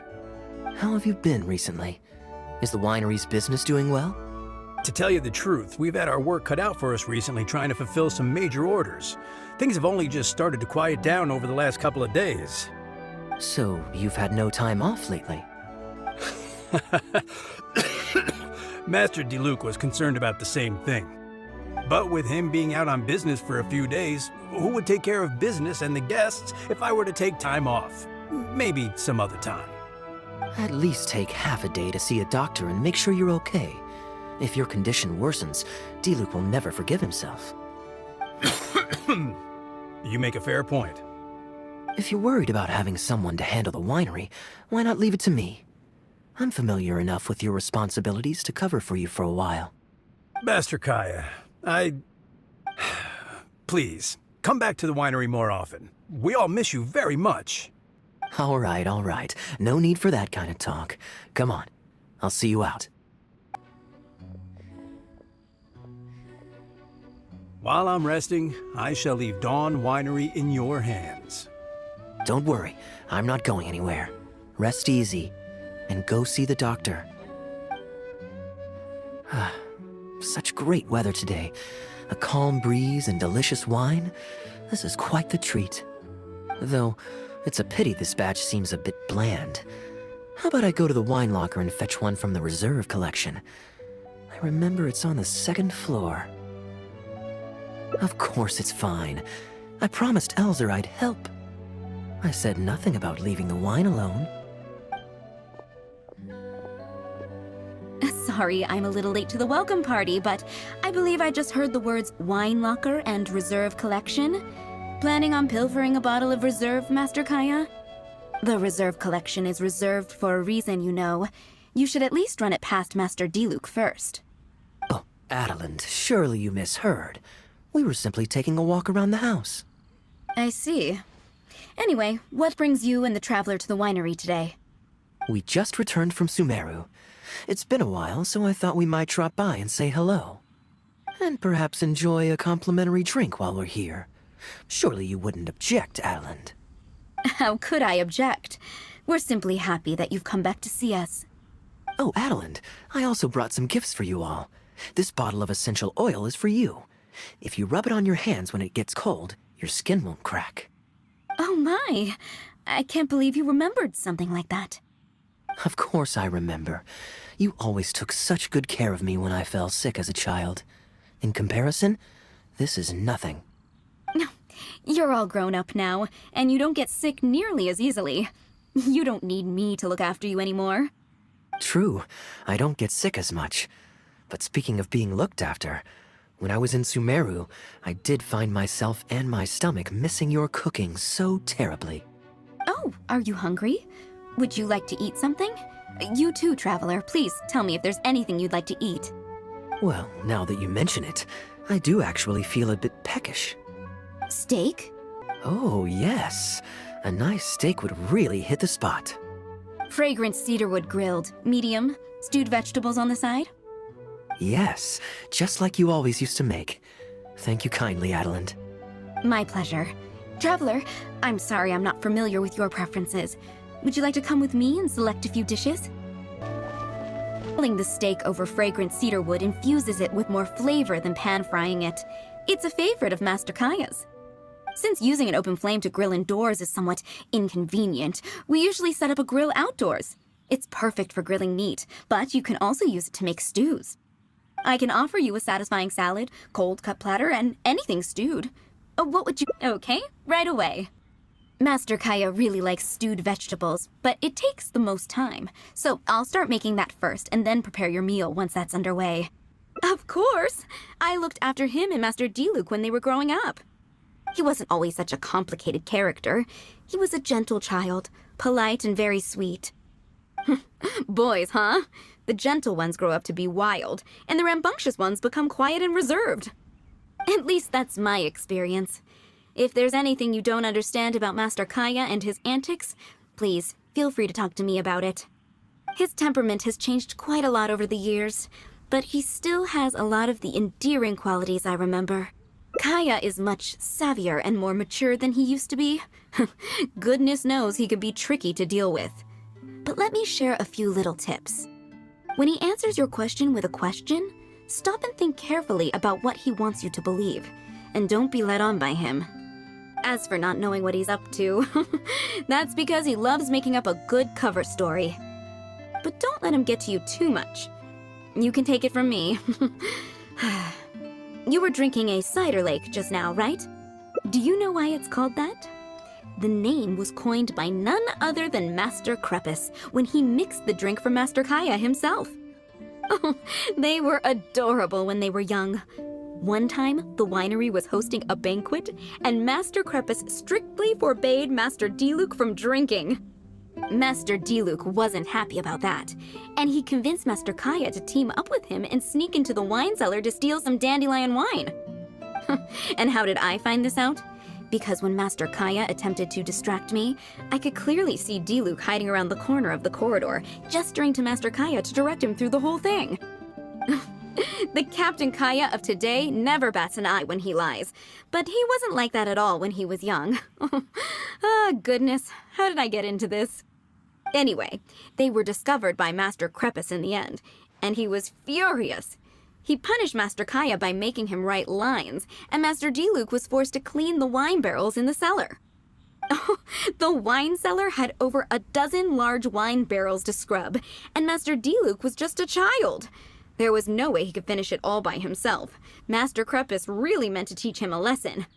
I'd originally planned to secretly finish off the work for him, but when I peeked inside the cellar, I found that Master Kaeya was already there.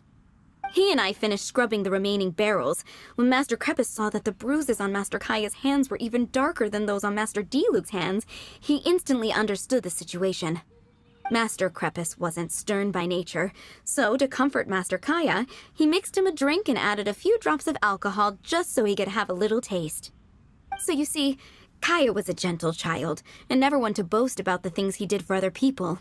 Sometimes he'd even deny it if asked. His friends have a special place in his heart, even if he keeps this to himself. Kaeya's quite a smooth talker these days, but I can tell that his habit of quietly helping others hasn't changed. Ah, good. Okay, the stew is nearly ready, but the meat and the other dishes will need a moment. Please wait at the table. I'll be over shortly. Drinking fine wine, eating Adeline's steak? Ah, now this is what I call a vacation. Oh? What has Adeline been telling you? So she told the good stories. Well, shucks. Now I'm embarrassed. Food's ready. I hope you're hungry. I made a little extra, given how long it's been since you were last here. Oh, we never imagined there would be such a magnificent feast. You've really outdone yourself. Why don't you sit and eat with us this time? If you keep chatting away, the food will get cold. I'll wait here. Please call me if you need anything. I'm afraid that just won't do, Adeline. I'm serious. We get together so rarely. Can't you bend the house rules just this once? After all, I don't live here anymore, so I'm just a regular guest. You aren't going to refuse your honored guest this small request, are you? Since it's you, Master Kaeya, I see no choice but to honor your request. I know that us sharing a meal is a sign of our close relationship, but this is technically against the rules for a maid, so please forgive me for rebuffing you at first. I didn't mean to sound rude. Traveler, given how petty Master Kaeya can be, it must be hard for him to make friends. Does he have any friends in the Knights of Favonius? See, I do have a way with people, and now I have her here to back me up. Hello, everyone. Pardon me, but is this Dawn Winery? I'm Guangzhe, a guard with a secure transport agency under the Leo Communications Office. Here's my card. No wonder Elzer felt so strongly about staying. He certainly wasn't kidding about how busy it is. Mr. Guangzhe, a pleasure to make your acquaintance. The pleasure is all mine. The Secure Transport Agency has worked with your fine establishment in the past, though we have only corresponded through letters. I always found it a great pity that I, the overseer of our cooperation, have never had the occasion to visit in person. Why don't we go inside to discuss the details? No doubt the conversation will flow better with some of our wines to taste. Adeline, we'll continue our discussion later. Could you fetch some apple cider for the three of us? Certainly, Master Kaeya. Please wait a moment. And how might I address you, sir? As well as your... Just Kaeya is fine. I'm standing in today for Elzer, who usually manages the winery's business. And this is my good friend. A pleasure to meet you as well. I'm not just here today to pay a visit. I actually have an invitation for Master Diluc to cut the ribbon at a ceremony to celebrate our agency's business. Our collaboration with Dawn Winery last year was quite successful, and I was curious about your product shipment plans for the next quarter. If it's no trouble, please, also mention to Master Diluc that our agency has expanded this year, so if the winery has any additional needs, please consider us. Master Kaeya, the apple cider you requested. Master?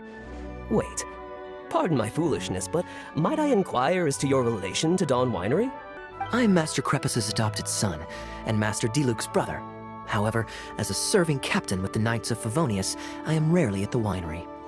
My mistake. I apologize for not realizing earlier. I do hope I have not done you a discourtesy. You may have misunderstood, Mr. Guangzhi. Though I am Master Diluc's brother, I don't actually live at Dawn Winery. I'm also a guest here today. I'm merely here receiving guests due to Elzer being temporarily indisposed. But please, don't worry. I will be sure to extend your invitation to Master Diluc. Thank you for your graciousness. I knew the Dawn Winery's wines were delicious, but I am only now discovering how wonderful the apple cider is. It has a clear and inviting fragrance. In addition to the apple cider, the winery has an extensive collection of reserve wines and liquors. I see you are also a connoisseur of fine wines, so it would be a shame not to sample some.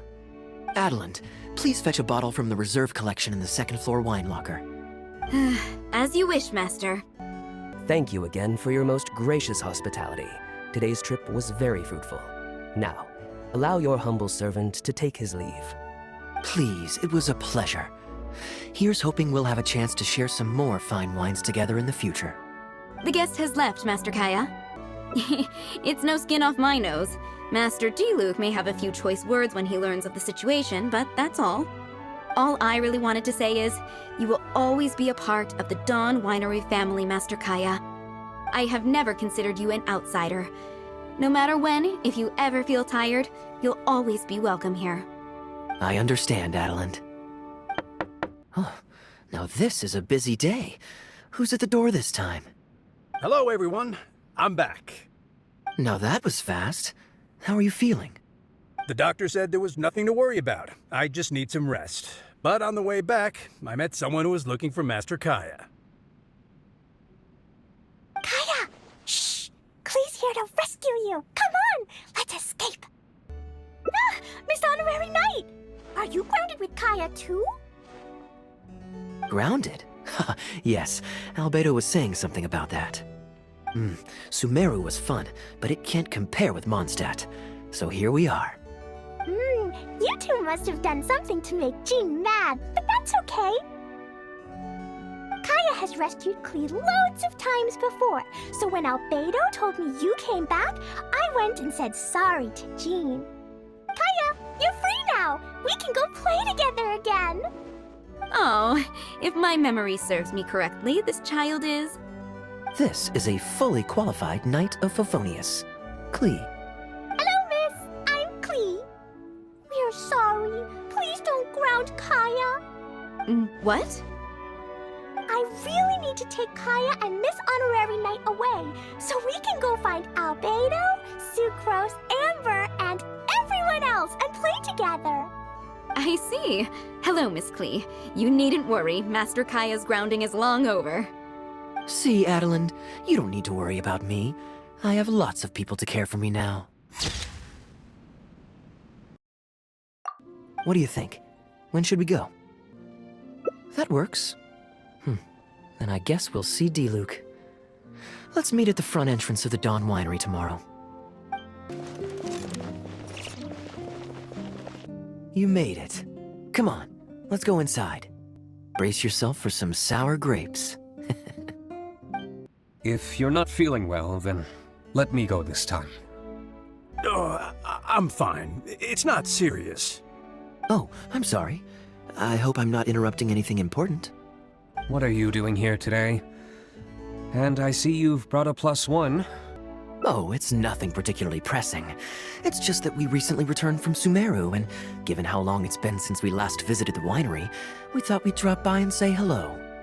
Is that it? Make yourselves comfortable then. Oh, do you really mean that? Because my definition of comfortable happens to involve prodigious amounts of your finest wines. Speaking of which, I'm curious where you store the wine these days. Is it the same place as it always used to be? Sounds like you're in a hurry to reach your goal. Been plotting this raid for a long time? Plotting a raid? Why, you misunderstand me. The truth is, a rumor happened to reach my ears recently. My informants tell me that last month, the Dawn Winery spent a large sum of mora on 2 bottles of limited edition Northland Valberry liquor. However, it turns out that they were likely just cheap knockoffs masquerading as the real thing. Of course, a teetotaler like yourself would struggle to tell the difference. So why not get a connoisseur to help you appraise the quality? Oh wait, but the sterling reputation of Dawn Winery is at stake. Why, if you really purchased bootleg liquor, that would be scandalous. Better to have unknown and insignificant alcohol aficionados do the taste test for you, to prevent word getting out. Quite the story.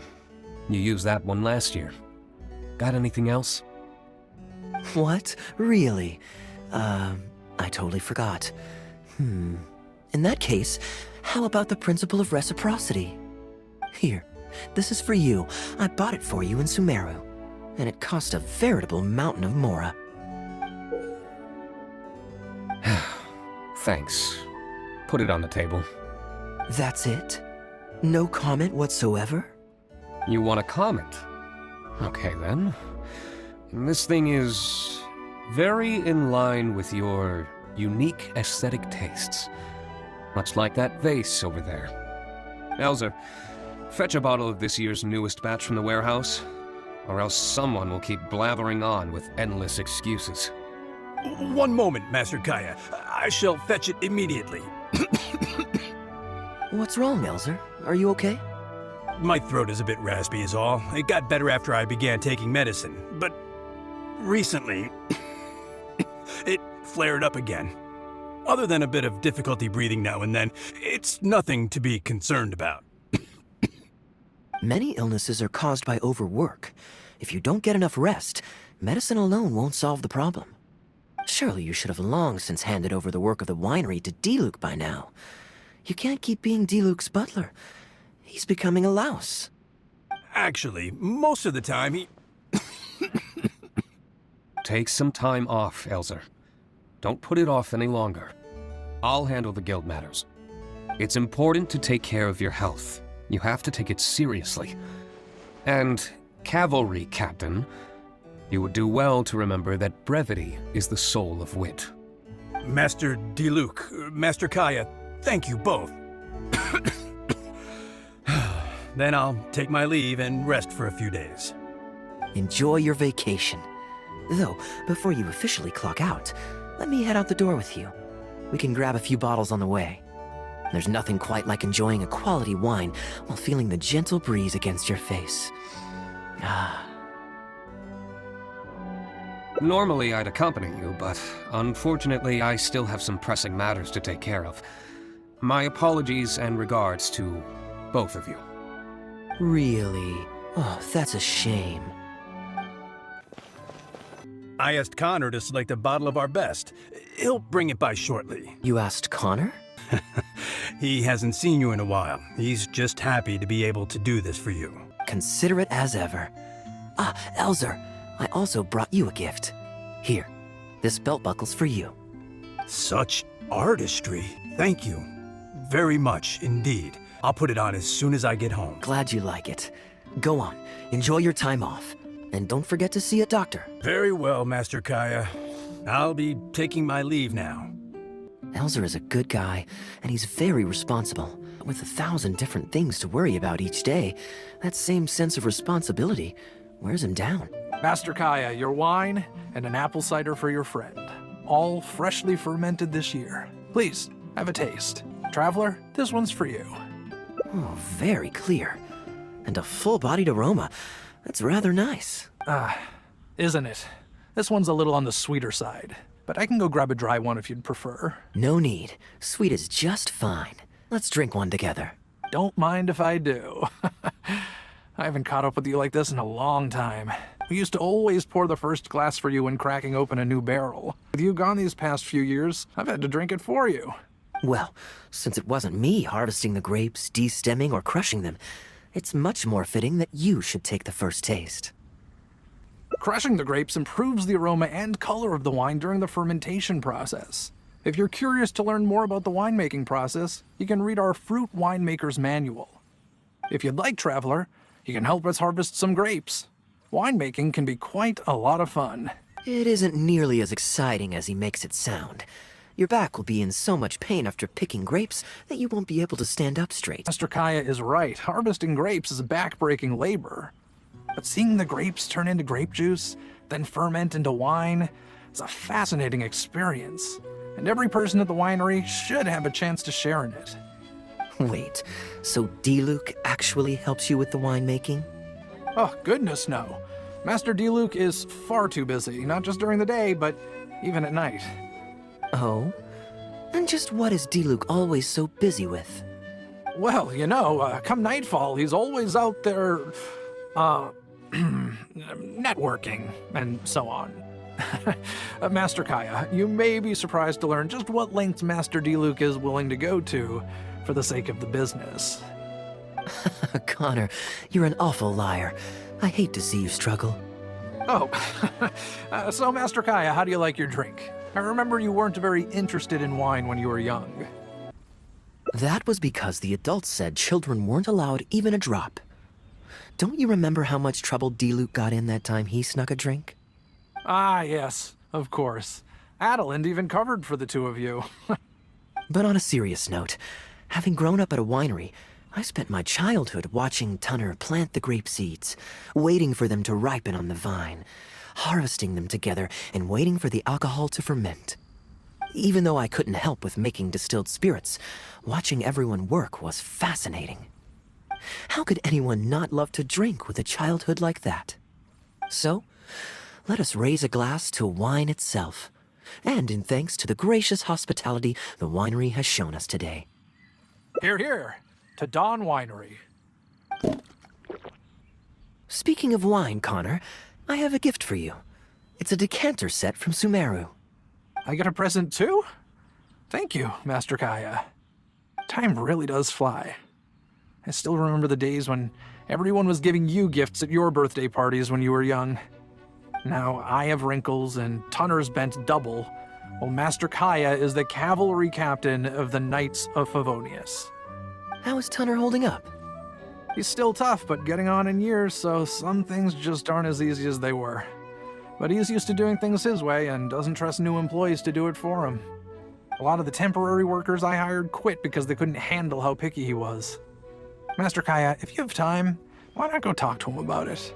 You're probably the only person he'll listen to besides Master Diluc. I definitely owe him a visit. I haven't seen him in some time, and I do have fond memories of the days when he was teaching me to pick grapes.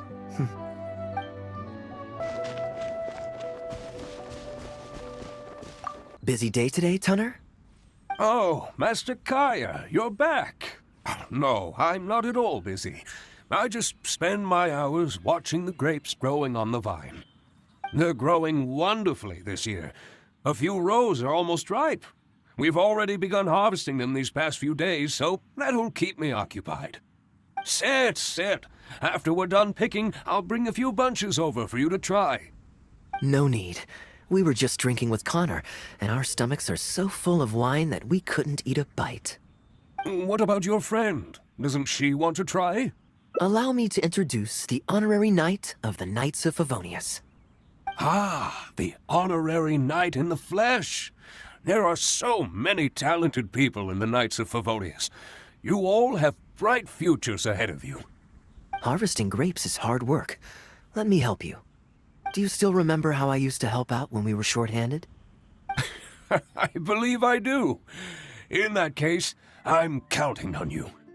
What's this? Everyone's clamoring to do manual labor? Well, suits me. More help is always appreciated. Come with me, young lass. I'll tell you which grapes are ripe enough, and you can pick them.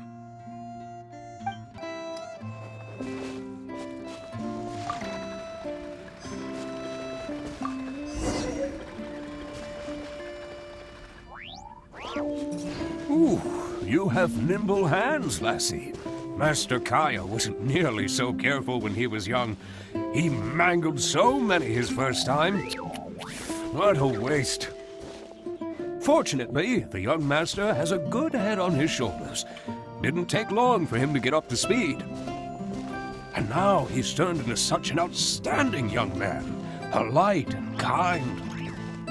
If I had a son as exceptional as Kaeya, oh, I would be the happiest man in Mondstadt. There's a few more rows of grapes up ahead. Let's finish picking them together. Careful not to damage the grapes when you pinch the stem. These grapes look excellent. You're a fast learner.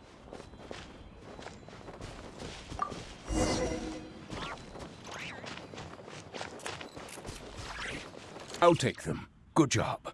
Master Kaeya left the winery and moved to Mondstadt. Just like my own son, Guy. He left home to join the Knights of Favonius, too. I don't know him like Miss Adeline or Master Diluc do, but I know that no matter how old your child gets, they always need a home they can come back to. And without family by your side, you at least need the companionship of friends. I've been working here for decades and watched him grow up with my own 2 eyes. Sometimes I get the sense that there is something bothering him, something deep-rooted. But he guards his secrets closely. Or perhaps he just doesn't want to involve us. After all, I doubt that we could help him. I can see that you have a good relationship with Master Kaeya. Please look after him. He's very dear to us. That he is, yes. I do still think of him as a child. It takes wonderful, knowing that he has a friend like you. We here at the winery can be happy for him. You're looking very happy, Tunner. Was the traveler telling you some jokes? No jokes. I've received a letter from my son, Guy. He's really going places. I'm so delighted.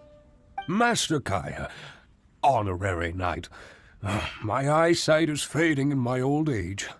Could you read it out for me? Of course. Thank you both.